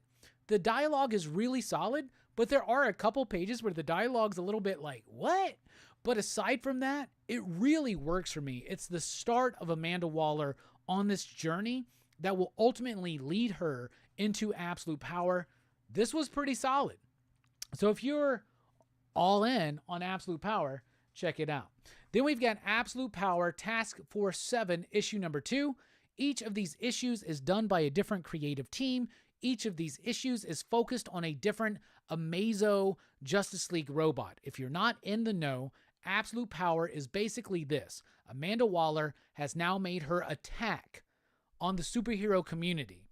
And that attack is sending an army of Amazo robots, 7 of them, each representing a different member of the core Justice League, right? Going after heroes, stealing their powers, permanently, allegedly. So all these heroes don't have their powers anymore, and these Amazo robots are sucking them all up and taking over. This is the one focused on depth charge. That's the Aquaman Amazo robot. So this story is focused on this robot going after Atlantis, and I really liked this. The first issue of this was all right, but this one really, really worked for me. I thought it was a solid issue. It's written by John Layman. It's got solid artwork from Max Raynor. There's a backup story here with some Steve Trevor stuff that you might want to check out. But the Aquaman one, there's some big things that happen here that may affect Atlantis and their station, if you will, in the DCU going forward. Then we've got Absolute Power tie-in Green Arrow number 14. Ollie has joined Amanda Waller's team. Josh Williamson's been doing a great job with Green Arrow, where he has built back up the Arrow family. He's gone old school, he's gone mid school, and he's gone new school. You know what I'm saying? And that's what he's doing. And all of a sudden, Ollie just seems to jump ship and join the bad guys, but there's got to be more of a reason to that. Well, the Arrow family feels the same way. And even though this doesn't super dive more into Ollie's motivations, it dives into the response of the Arrow family. Roy and Dinah and everybody else, including Connor. And Connor, as a result of Ollie jumping ship, has now reclaimed the mantle of Green Arrow, and my 90s fucking fanboy has reawakened like crazy. The Chuck Dixon, Connor Hawk Green Arrow run is fucking fantastic. And some great, great 90s comics. That's for your Absolute Power tie-ins. Then we got The Flash, issue number 11. This is the same review I've given many of an issue of this. So let me see if I can get it as close to word for word as I can. Cy Spurrier's Flash is a challenging book, but it is a rewarding book. It is a book that is confusing. It is a book that is, like I said, challenging, and it's a conundrum. I do not fully understand the high concepts in this book. And issue to issue, they make me feel like I'm on the grasp of understanding it, and then they take it further into mystery. And I am all here for that. Grant Morrison, they said one time that their biggest regret from their previous work at DC was that they never got to do a 5 to 7 year run on Flash. This is pretty similar, I think, to what Grant would bring us on The Flash. Something super timey-wimey, extra dimensional, using metatextual fucking elements. I'm loving The Flash, but man, I don't fucking get it yet, but I love it. I love it. And that's I don't understand that, but I love it. All right. Then we got Zatanna, Bring Down the House, issue number 2. Mariko Tamaki doing a pretty solid Zatanna story. It's a little bit of an origin story. It's out of continuity. It's DC Black Label. Not technically an Elseworlds, but at the same time not plugged into the DCU. It's its own universe, right? Javier Rodriguez on the artwork. The artwork is great. The color choices are bold. They're brilliant. Is Javier doing the coloring? Yes, he is. And it's lettered by Hassan Osman El-Hal. That's an all-star team on an all-star character. I have a major crush on Zatanna. So any of my partners out there, dress up like Zatanna. Please. Anyway, this is really solid stuff. The second issue is cool, and it dives a little bit. It carries the momentum from the first issue a little bit forward, and lets us know a little bit more of the conceit of the entire series. Then we got Batman: The Dark Age, Book 4. Loving this. The 4th issue of a 6-issue run. Mark Russell, Laura, and Mike Allred. This is awesome. Whenever the Allreds are doing anything, I'm always going to check it out. But this is a post-Silver Age interpretation, reinterpretation, I should say, of Batman's mythology.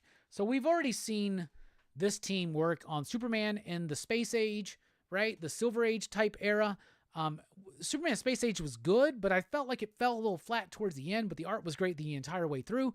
I'm loving this Batman one. It's like a reinterpretation of a Batman origin that we've never gotten. We've never gotten anything quite this way. Feels slightly off. It's a little bit tongue-in-cheek, but at the same time, it's making some statements, and I'm here for it. I really like this book.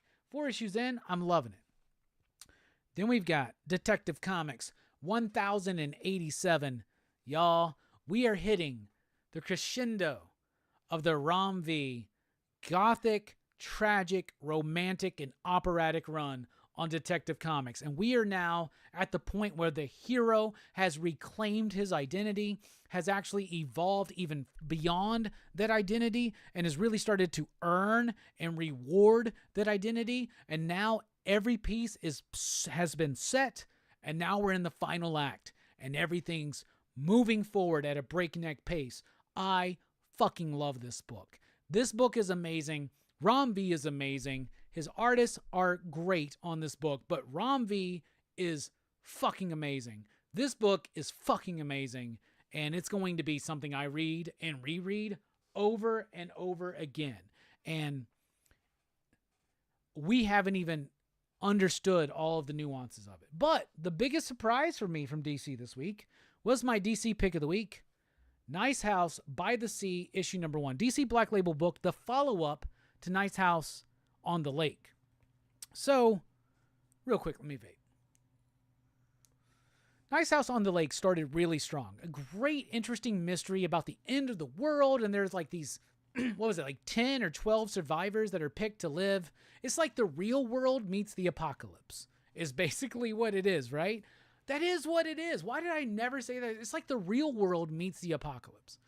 And so, that book got really severely late, and it hindered my enjoyment. And I haven't gone back and reread Nice House on the Lake all together, all 12 issues. And I really do need to, because there's some great characters there, but it was hard to kind of keep up a little bit. Then when I find out that the follow-up is Nice House by the Sea, and it's another house during the same event, I was like, what a bunch of fucking shit. So you're not going to you can't just let the story end and stand on its own. You can't just continue the story. You got to do another story with the exact same fucking mold. I was pissed. So I was not looking forward to reading this. But I read it and I fucking loved it. Because, and I'm not going to spoil anything, but it is the same instant, the same event, but a different house, right? But it's more tied into the first one than you realize. And that blew me away in this book. But what really blew me away was I thought the character work was much, much stronger.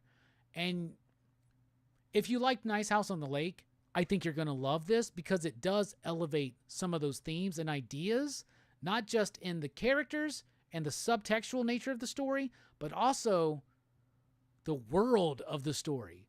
This really rocked. So James Tynion IV, Alvaro Martinez Bueno, and Jordi Belair really killed it here. The art's good. Let me show you my favorite. What's a good page to show, or a good spread? Here's a good spread to show. That's a good spread to show right there. But no, I was really into this. I I was immediately into the book because I thought the character work was being done better in the first issue here than it was Nice House on the Lake, Nice House by the Sea. This is what I'm saying. Never judge a book by its cover. I was not anticipating this, and it actually worked out to be great. That was my DC pick of the week, and that has been your DC sneak peek. But you got a bonus. EC Comics is back, y'all. Epitaphs from the Abyss, issue number 1 of 6, is out this week. EC is back. Published by Oni Press. These are official EC Comics, the first we've had in decades. All new. 4 stories in here. One done by Jay Holtham and Jorge Fornes. That one was good. The opening story was really solid, and the art was good. Then we have a second story by Chris Condon and Peter Krause. I thought the story was okay, but the art was subpar. Then we got a third story by Stephanie Phillips and Phil Hester. I thought the art was superb, and the story was decent. It was all right. It had a decent enough ending. Then the last story was by Brian Azzarello and Vlad Legosteyev. And that one was kind of weak to me.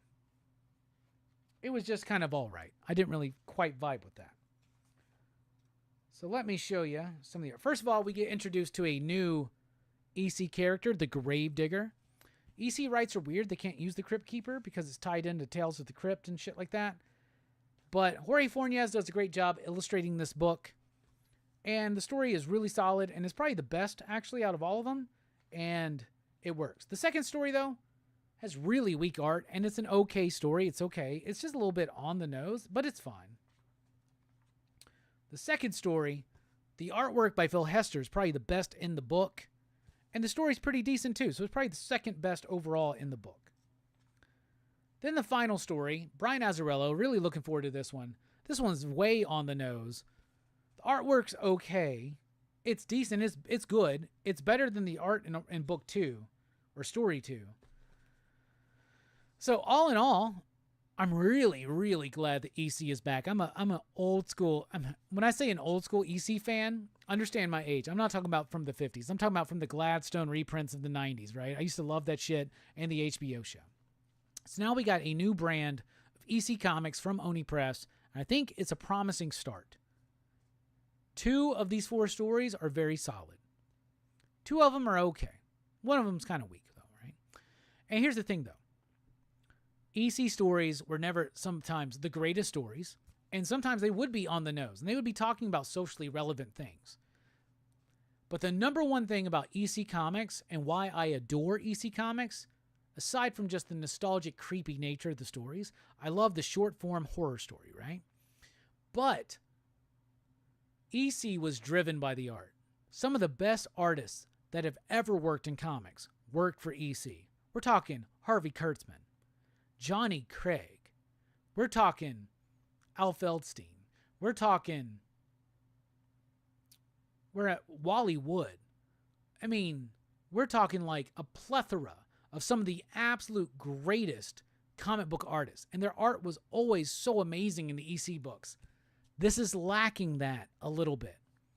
So I really do applaud this. I think the stories are crafted in such a way that they feel very EC-like. And I love the touch that the lettering is all EC lettering. So that's really fucking cool. It's not focusing. Hold on. Do you see that, though? It's like EC lettering, which was done on this weird thing where like it was hand lettered but mechanically. So I like this. I think there's a lot of promise, but the one thing I would like to Oni Press to know about these new EC books is that EC was always art driven. So get great artists first, because the stories are always going to be subpar because they're short stories that just need to deliver a punch. Those are easier to write. They're difficult to write, but most professional writers are able to handle that task, but it's the art that needs to really deliver the punch. So focus more on the art as we go through. We also got a Cruel Universe, right? Yeah, Cruel Universe, which is going to be the sci-fi one. So there you go. That's what I thought about that one. We're dipping out for just a moment. When we come back after this break, it will be the official reveal of the 2024 Horror Fest lineup here on Rockin Robbie Live. And that is how it's going to be.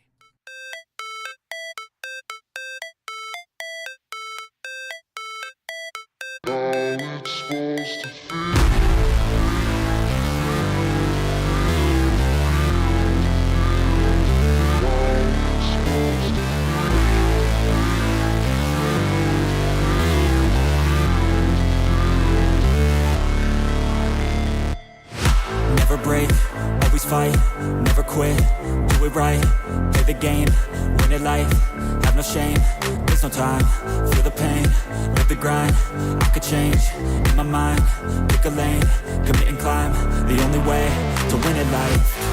I never miss, that's fact, taking big swings, bitch, hand me the bat, put me in the ring, you'll go out in a bag, cause I sing what I mean and I bring it to the mad light. Ain't got time to kill, I got time to feel, I took the red pill, I know life's short so I wanna live real, but how's it supposed to feel?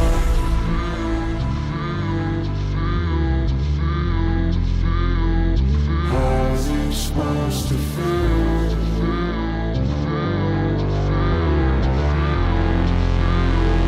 How's it supposed to feel?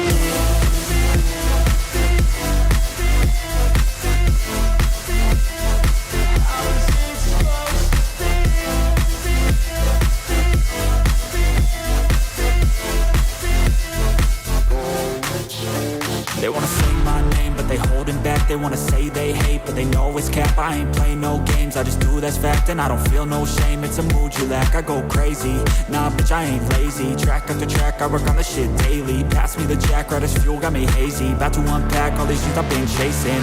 I've got visions in my head, like memories after death. To be a legend instead of something you can forget. I'm living up every breath, I'd rather lead than be led. I'll fill the seats as I spread with every word that I've said.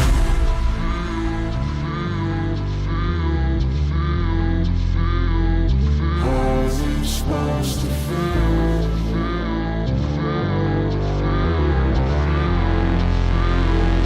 How's it supposed to feel?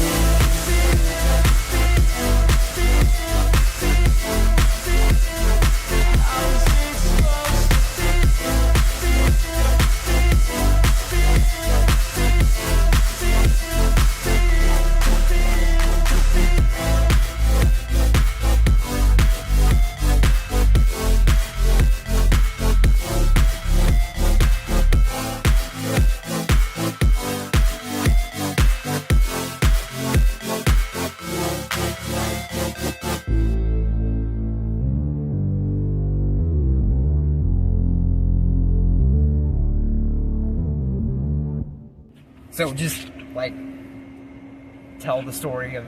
Yeah, right there. Just kind of basically like you were saying Where the should other I day. start? More about having fun and about going out and doing this.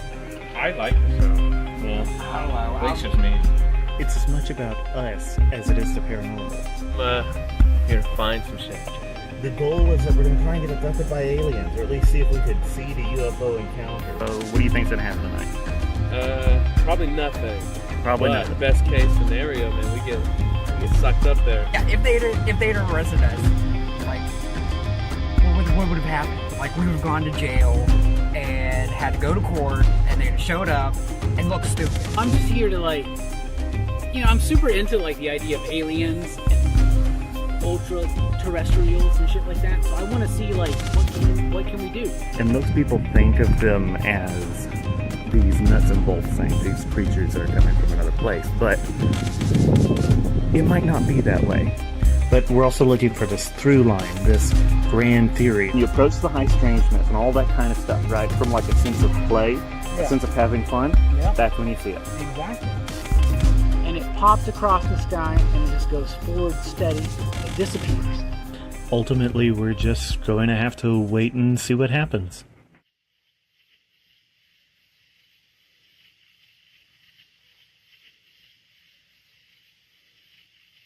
You see that? Right there. Oh, yeah. Oh, that moved. Oh!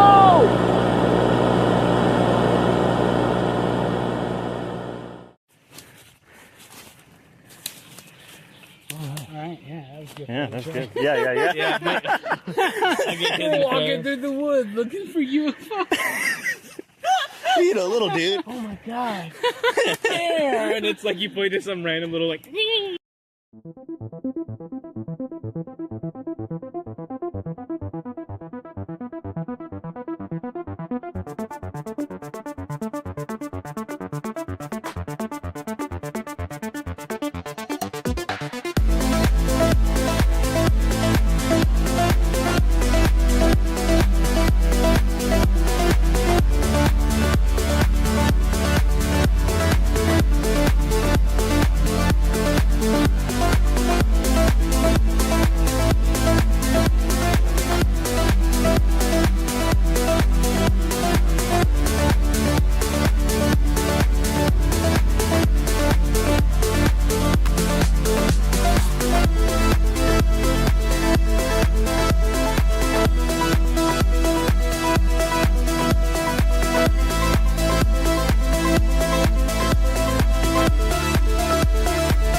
Yo, everybody, welcome back to Rockin Robbie Live. We've had a great show already tonight, talking about comics, movies, pop culture, and a whole lot more. Check us out on Facebook, Instagram. Support the channel with a like, with a share, a subscribe. Patreon.com/PCP or a super chat. Doesn't matter.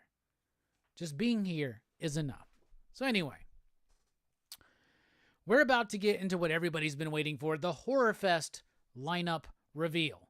2024's Horror Fest lineup reveal. But before we get into that, Action Fest is still going on. So tomorrow night, join us at 8 p.m. Central Time for PCP Movie Night as we continue Action Fest 2024 with Blade, one of the greatest films of all time. And I'm very, very excited for that. All right. I saw somebody ask me what I thought about Jason Fabok. Jason Fabok is amazing. I saw somebody ask me the name of my comic shop. I saw Link answer that, The Deep. I saw somebody ask me what I think about AI. My thoughts on AI are not fully developed yet. I'm still trying to learn about it, right? So, there you go. Just a little bit of housekeeping there. Always a motherfucker trying to ice skate uphill. And then, Link, Blade proceeds to ice skate uphill successfully because he has to throw one more fucking bit of that serum into Deacon Frost's fucking face. And he can't just, like, throw it successfully like he did all the other ones. He's got to throw it in the air and do a weird fucking roundhouse kick and kicks it into the motherfucker's forehead. So he goes, that's the problem with the world. Some motherfuckers always got to ice skate up the hill. And then he proceeds to ice skate uphill successfully. So pretty fucking badass. Pretty fucking badass. Yeah, he does. He does. He like fucking some motherfuckers always got ice skate uphill. And then he throws it. What if he fucked that kick up? What if he fucked up his timing? But you know what? Blade wouldn't. Man, I'm so ready to talk about this movie and to talk about the depths of this movie. Circumstances is being a dick and says, is this the year for the Cowboys to get past the second round of the playoffs? Fuck you, buddy. You know my answer. My answer is every year. Yes, this is the year. Us Dallas Cowboy fans are an object lesson in self-hatred. Let's just say that. Fuck you, by the way, for saying that. Everybody vote for Rockin Robbie Live for best fucking live stream. Fuck Circumstances and FOC and chill. After that bullshit, fuck that. Fuck you. I'm just kidding, dog. I love you. but fuck you. Motherfucker.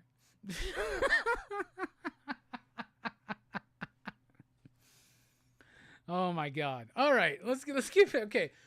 PCP movie night reveal. Fuck it. One more minute and 9 o'clock. Somebody go back in time and say 9 o'clock Central is when we're doing the reveal. All right, so this year's Horror Fest. It's 51 movies across 3 channels discussed over 3 different channels. PCP, Blood Splatter Chatter, Dylan's Horror Show, the Illuminati of Horror Fest. You know what I'm saying? The Illuminati of Horror Fest. Would I put Fabic on an EC book? Yeah, I mean, yeah, because anybody could do it. Like, if Fabic wants to do an 8-page story, hell yeah. Any of the Ghost Machine artists, fuck yeah. And Sleepy Reader, I saw you here, and I saw you say, yeah, the EC's about the art. Fuck yeah, it is. Fuck yeah, it is. I think you'll be disappointed by it, man, to be honest. The Phil Hester's the best art in the book. Jorge Fornes next, and then the last guy, I guess, and then the second story is just that's not EC. Artistically, it's not EC.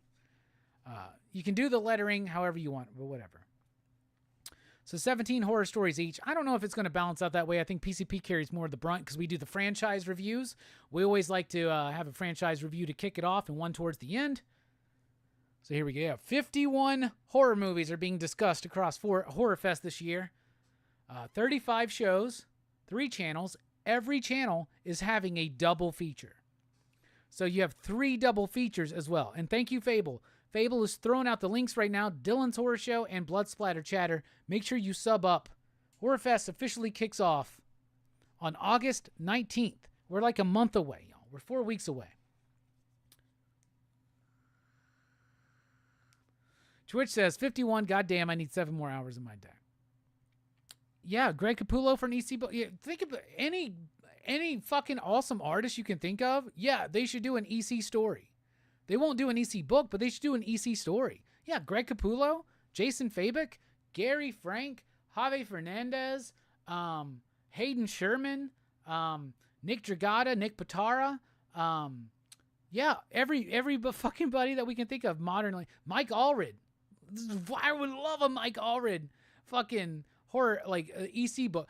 Mike Mignola, Francisco Francavilla. Fuck yeah, all of it. Ivan Reese, like all of it. Nicola Scott. What else we got? Who else is living? Tim Vigil, bring that motherfucker back. Let's just fucking have Tim Vigil do an EC book. That'd be fucking dope. Simon Bisley should do it. These are the artists you need to go after. The thing is, I don't know if Oni has the money to go after these people, because Oni right now is really trying to bank on Rick and Morty,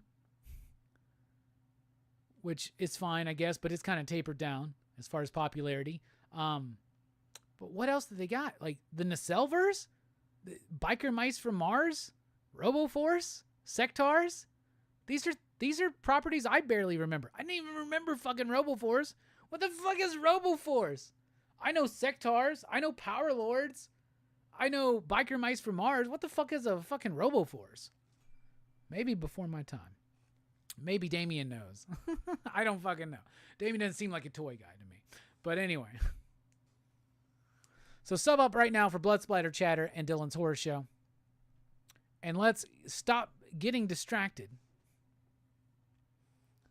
and get all over. Horror Fest 2024. 51 movies across 3 channels covered on 35 shows. And all 3 channels will have a double feature. And PCP will have 2, as we usually do, franchise reviews. This is, to me, this was my intent for Horror Fest this year. It's not about having a lineup that everybody thinks are the best horror movies of all time. It's about having the bloodiest, most transgressive, and subversive Horror Fest yet. And you know what? We could have gone harder. All 3 channels could have gone harder. But you know what? It's fine. We got multiple decades represented, including the 30s, the 60s, the 70s, the 80s, the 90s, the 2010s, and the 2020s, and the 2000s. We have a lot of great decades of horror covered. We have a lot of the most important horror filmmakers covered, including a mini Wes Craven Fest that has been baked right into the midst of Horror Fest. Y'all ready? Yeah, we got cannibalism in this motherfucker. We got the debut of Inja Binja on PCP Movie Night, and the Horror Fest debut of quite a few. So it's going to be super fun. Every show has so far been filled up with its panelist limits, and we are ready to fucking go.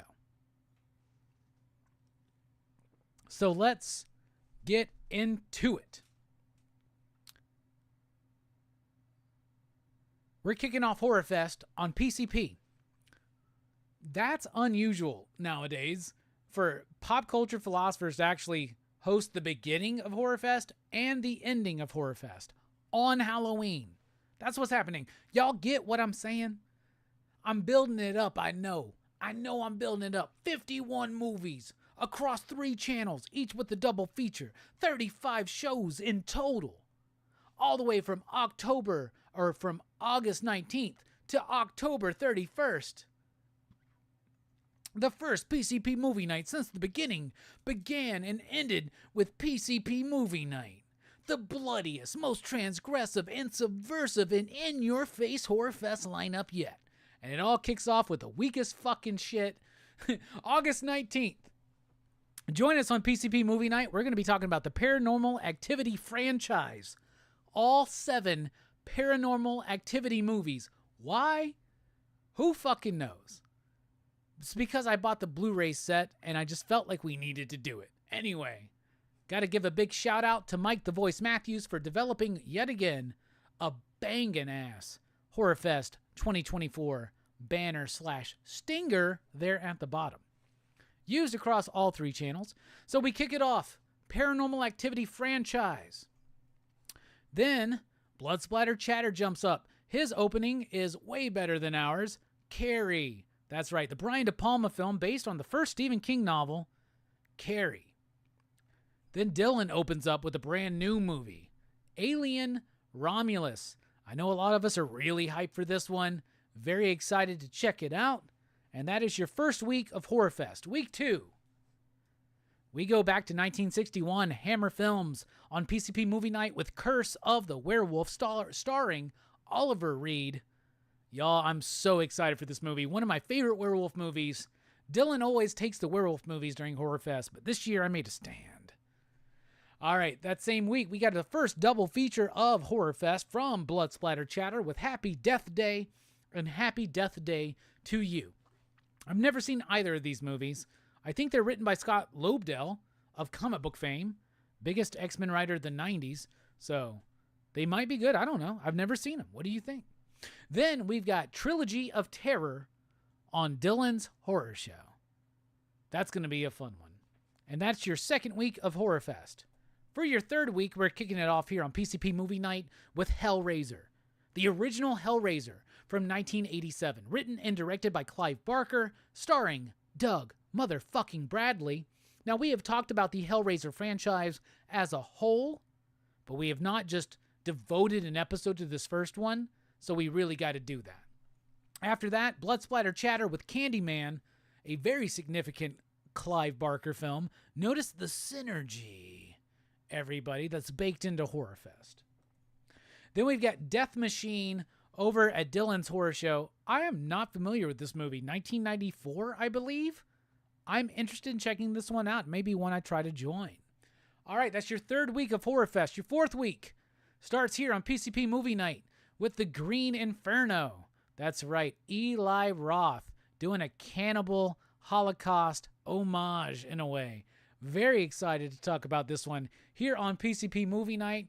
Then we've got Annihilation from Blood Splatter Chatter, and I don't know if this was intentional, but I love that Verno, for his thumbnail, used the Marvel Annihilation logo and not the movie logo that actually cracks me up because I don't know if it's intentional, but it's just funny regardless. Either way, it's fucking awesome. I've never seen Annihilation. I hear good things. Then Verno has a special show on Friday the 13th in September to talk about Friday the 13th Part 2. Friday the 13th, last Horror Fest, he talked about the first Friday the 13th. Now he's talking about Part 2. I will definitely be there for that one. Then we got Dylan doing his first double feature of Horror Fest with Hostel and Hostel Part 2. We just recently covered these films on Blood Splatter Chatter. If you want to hear me rant and rave about them, go check me out there, because that shit is awesome. I love Hostel and Hostel Part 2, and I'm even tempted to join for this one. All right. The next week of Horror Fest starts with One Missed Call on PCP Movie Night. This is the 2003 Takashi Miike film, not the shitty-ass 2008 American remake. This is the original Japanese horror film, One Missed Call.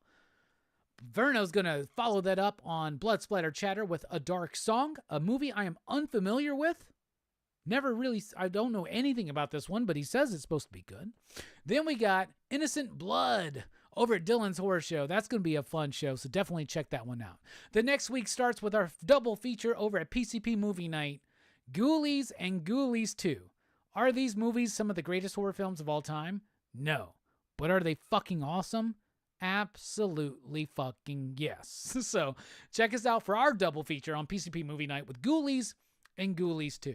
Then we got the Mortuary Collection over at Blood Splatter Chatter. I watched this for Dylan's Horror Show and actually enjoyed this movie. If you like EC type stuff, definitely check this movie out and definitely check out the review on Blood Splatter Chatter. Then we are kicking off our mini Wes Craven Horror Fest. It starts with A Nightmare on Elm Street, the original 1984 Wes Craven classic on Dylan's Horror Show. And then on that following Monday, The Last House on the Left here on PCP Movie Night. We are not holding anything back. We're reviewing it. We're doing it finally. And I could not be more excited that Verno is following it up with The Hills Have Eyes. So there you go. Back to back.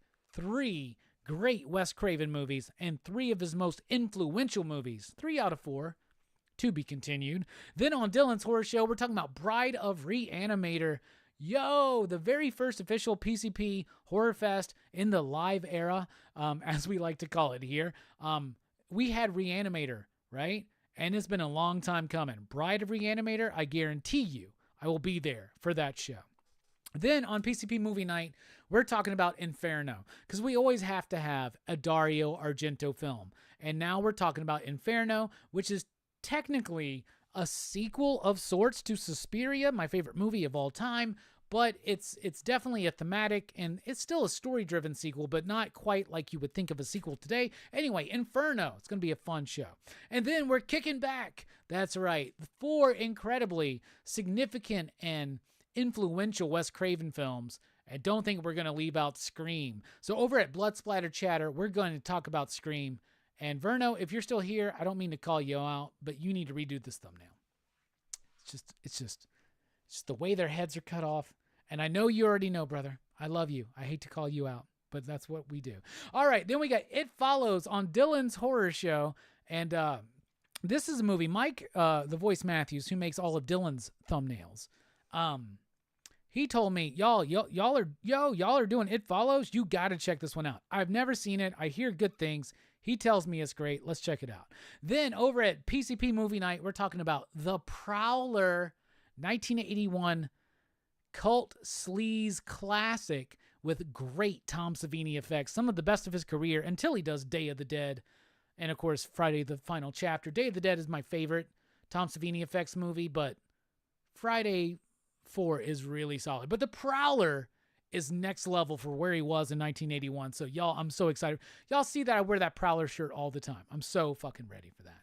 Then over at over at Blood Splatter Chatter, excuse me, we're talking about Videodrome. We covered this one on PCP Movie Night last year, and I fucking love this movie. It gave me nightmares, and I'm ready to dive back in, and Debbie Harry is so fucking hot in that movie. Then over at Dylan's Horror Show, we got Anything for Jackson. I don't know anything about this movie. I've never heard of this movie. So I'm very curious as to why Dylan chose this movie.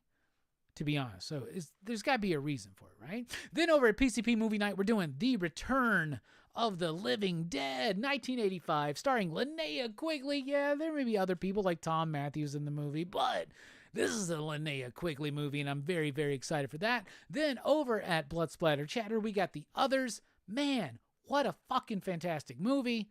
I don't know if Verno's ever seen this movie, but it's incredibly good. Like, really good. Really fucking good. So I love this movie. Just recently got it on Criterion, actually. So excited to maybe revisit that one. Then the finales.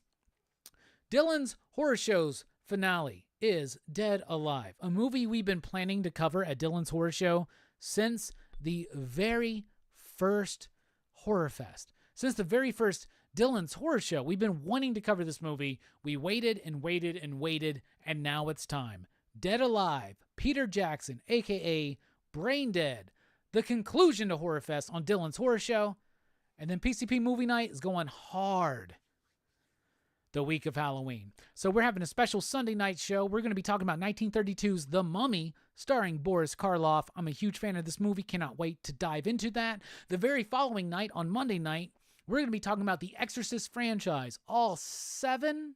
Is it 7 or is it 6? It's 6. All 6 Exorcist films reviewed. From The Exorcist, through The Heretic, through Legion, through The Beginning, through Dominion, through Believer.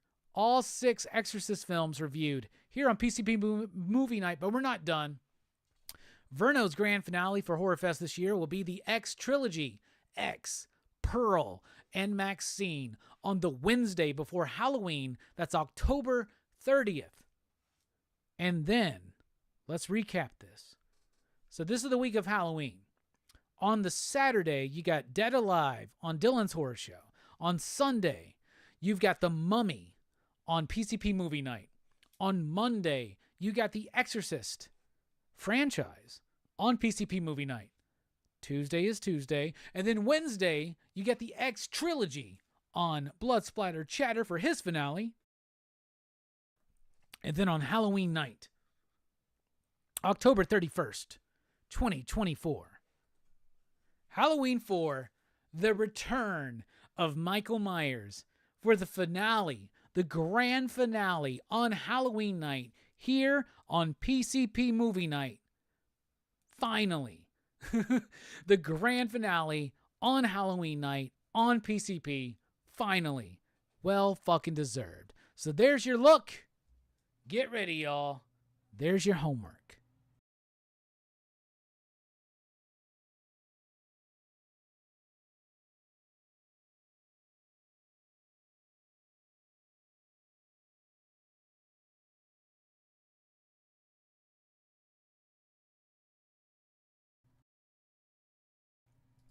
What a lineup, right?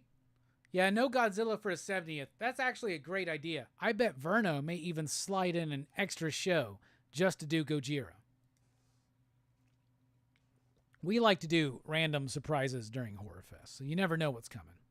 But that's a great idea. Let's take a look at the chat real quick.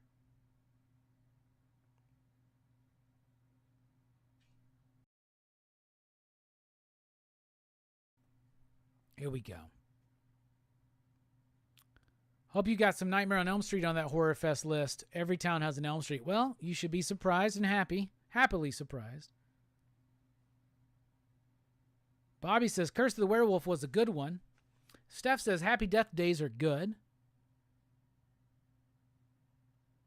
Carrie says the Happy Death Day movies are awesome.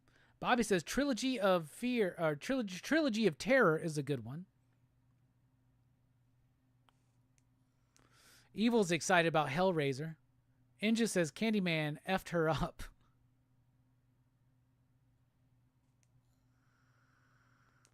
Dynamite says Green Inferno was hard for me to watch. Good. Have you tried Last House on the Left? Have you tried The Prowler? The bloodiest, most transgressive and subversive year yet is what I said. And we could have gone harder. Dynamite says Hostel is a modern classic. I agree.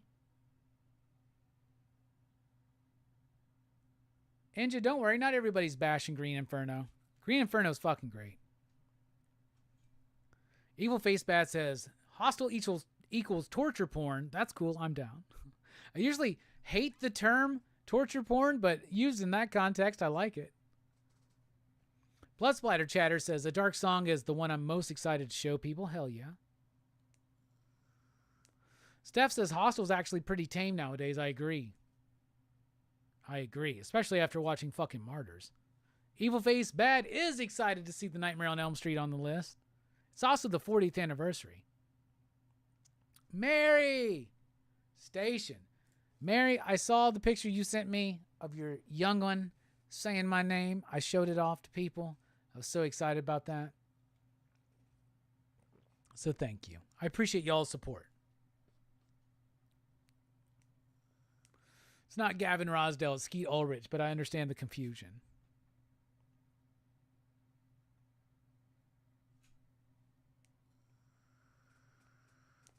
I don't get scared while watching horror movies. I love horror movies. Sledhead's excited about Dead Alive. Bobby's excited about The Mummy. Brother Joe loves to hate horror movies. Now, I have not reviewed or seen The Sadness. Nightbreed we've done already on Dylan's Horror Show, so you can check out that video. Verno says, I almost did Shin Godzilla. No brain scan this year, but you know what? There's so much more Horror Fest to come. We only have 35 shows to fill. You know, I know that we all... Like, Verno, I think, changed his list like 80 times. I don't know about Dylan. Dylan probably changed his a bunch, too. Two Gun Pedro is excited about the Horror Fest lineup.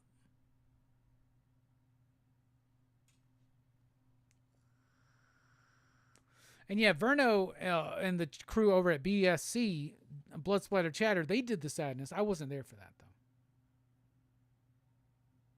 though. Ghoulies will be fun.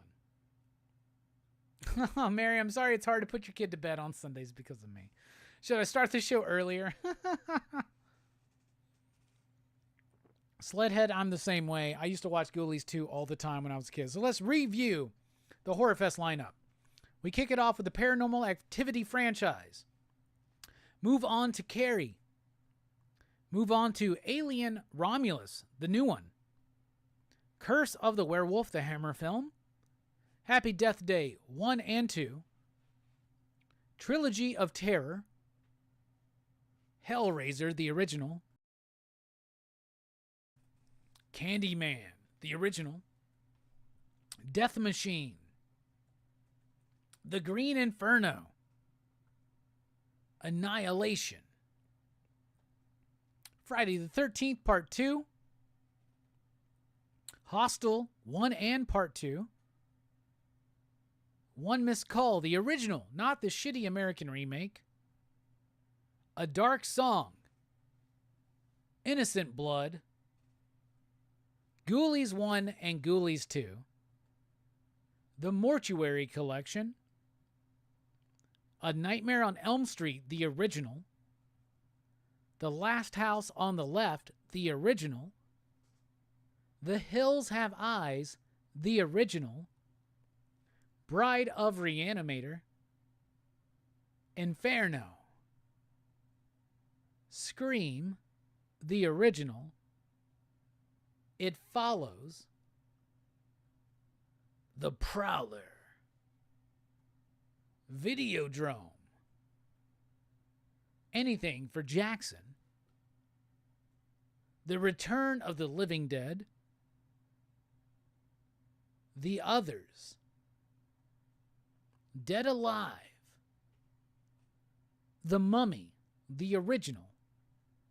The Exorcist franchise review. The X trilogy, X, Pearl, and Maxine. And it ends with Halloween 4, The Return of Michael Myers.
All right, there's your HorrorFest 2024 lineup. Hope everybody's pleased with the lineup. It's going to be a great year for HorrorFest. All right. I still got some meal prep to do for the week. I'll skip these upcoming ads. Boom, there you go. You're welcome. All right. It's time for some show and tell. For show and tell, we got a really cool HorrorFest AOK from Two Gun Pedro. But before we get into that, I got a new action figure. I don't buy many anymore, but I did get the NECA Thanksgiving John Carver figure. Because why not? I had to get it. I have it. I'm excited. I like the movie. It's not the best Eli Roth movie, but I do like it. So there you go. All right. From Two Gun Pedro. He sent me this DVD that said, with a note that says, no Blu-ray was ever released for this movie. Maybe a PCP movie night just for fun. All right, you got it. Jim Cotta is what he sent me. I've heard of this movie, but I've never seen it. The tagline is, a new kind of martial arts combat, the skill of gymnastics, the kill of karate. So yeah, okay. You want us to do a PCP movie night? You got it. Send me the movie, we do it. He sent me a Blu-ray with a note. My bid for ActionFest 2025. The Raid Redemption. He sent me the Raid Collection, which I've never seen, which includes... What's the first movie called? Just The Raid? Jesus, I'm so old. I gotta take off my glasses. That's so stupid. The Raid and The Raid Redemption, or The Raid 2. Which one's The Raid Redemption? It says The Raid Collection. It just has 2 movies listed. Are there only 2? Two Gun, which one is the Raid Redemption? Is it the second one? Anyway, The Raid Collection. We're doing apparently one of those movies for Action Fest next year. And we'll do it. The Raid Redemption. Which one is the Redemption? I'll just wait for you to say. All right. Also sent me this Blu-ray for a movie I've never seen, but I've always heard so many things about it. Parasite. Two Gun says the first Raid. Okay, cool. Cool. Should we just do both of them? Should we do a double feature? You let me know. All right, but you sent me Parasite, which I've never seen. Hear so many great things about.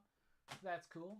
And then, bruh, I don't know if you realize it. This has been on my Amazon wish list for a couple years now. A Lizard in a Woman's Skin. A Lucio Fulci giallo film that I've always wanted in my collection. So super excited to have it. Thank you so much, Two Gun. But that's not all. That's not all. Didn't we just talk about people taking off their glasses to see better? Yeah, fucking happens. All right. Y'all know I collect VHS, and I have a lack of horror movies on VHS. Two Gun Pedro set out to stop that. Here's a VHS copy of Dracula 2000. Dude, Dracula 2000 is a cheesy-ass dumb movie, but Gerard Butler plays a hell of a Dracula. And you see Vitamin C's tits, if I remember correctly. Then we got Dracula, The Satanic Rites. This is actually the Hammer film, The Satanic Rites of Dracula, but on VHS. That's so fucking cool. Then we got Army of Darkness. Now, I have Army of Darkness on VHS already, but not this copy. So that's cool to have that copy. Now I just need that clamshell bootleg edition that I used to have. But fuck yeah, thank you. With the original Target fucking shrink wrap still on it, y'all. What the fuck? Then we got Tetsuo the Iron Man, a movie I have always heard so much about, but I've never seen. It's got a cool like chromium foily finish to the VHS, as you can see. Dude, this is awesome. Then we've got Horror Express. This is a great Hammer film starring Christopher Lee and Peter Cushing. Having it on VHS is dope as fuck. The only way to watch this movie is in this format. It's the Blair Witch Project on VHS, double disc or double VHS set with The Curse of the Blair Witch, the uncensored investigation. This was creepier to me back in the day than the actual movie. So this is the way to watch it. And I'll make a premature announcement right now. HorrorFest 2025. PCP Movie Night, Blair Witch Project. And I'm going to watch it on VHS with The Curse of the Blair Witch. And what a cool package. What a cool package. I love this. This is awesome. But it gets better than that. How about this? Two Gun sent us The Wolfman on VHS. Love that movie. We covered that on PCP Movie Night. And we covered both of these movies, but here you go. How about Frankenstein and the Bride of Frankenstein on VHS? Sent to us by Two Gun Pedro. That's why he needs the Blue Wrench Award. And also Fable needs the Community Builder Award. And thank you so much. To Lizard and Woman Skin is a hard one to get. I know Two Gun, and I really, really appreciate it. I really, really do. Army of Darkness sealed. It's sealed at the bottom. I didn't even notice that. But that's fucking dope. I like that. VHS where everyone has a slip. Hell yeah. All right, and now it's time for your official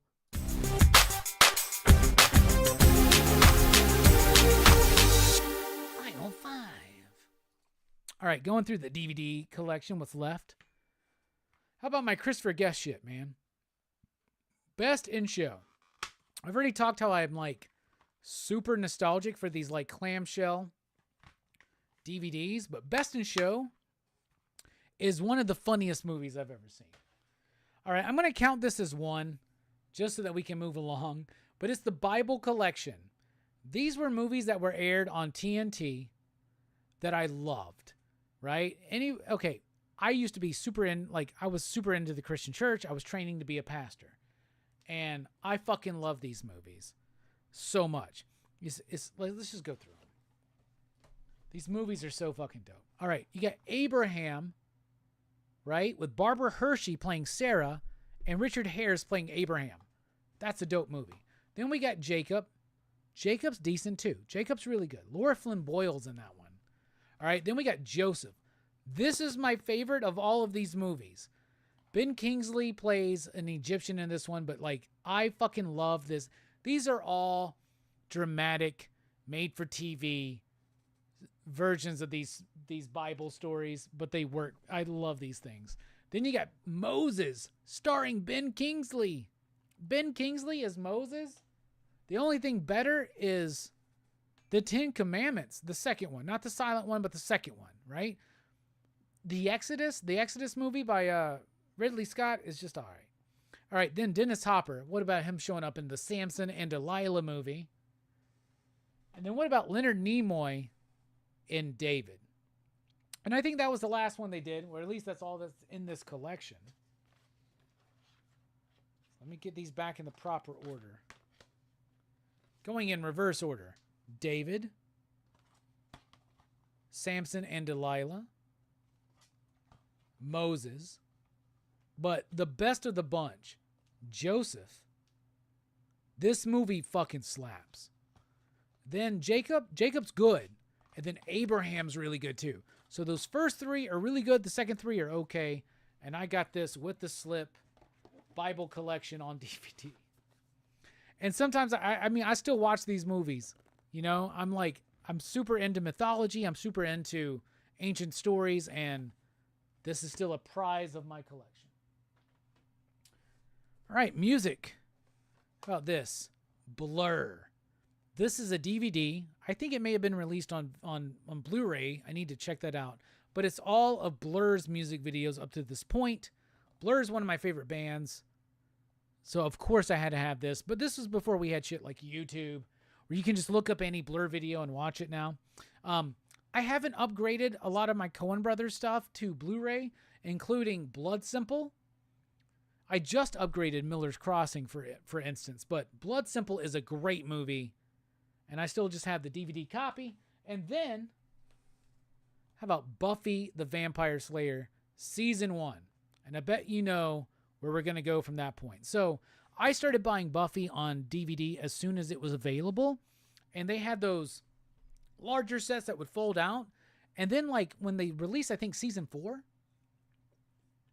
maybe when they released season 5, but they started doing them in these sets that had like individual like cases in them that I thought was super cool. Like, so this folds out, like pulls out in like 2 different individual cases. And I liked this better, and they were slimmer. So I upgraded all of my shit at the time to these versions of the Buffy. And I've never upgraded to the Blu-ray, but I still have Buffy, each individual season on DVD. And that's season 1 right there. And there is the conclusion of your very own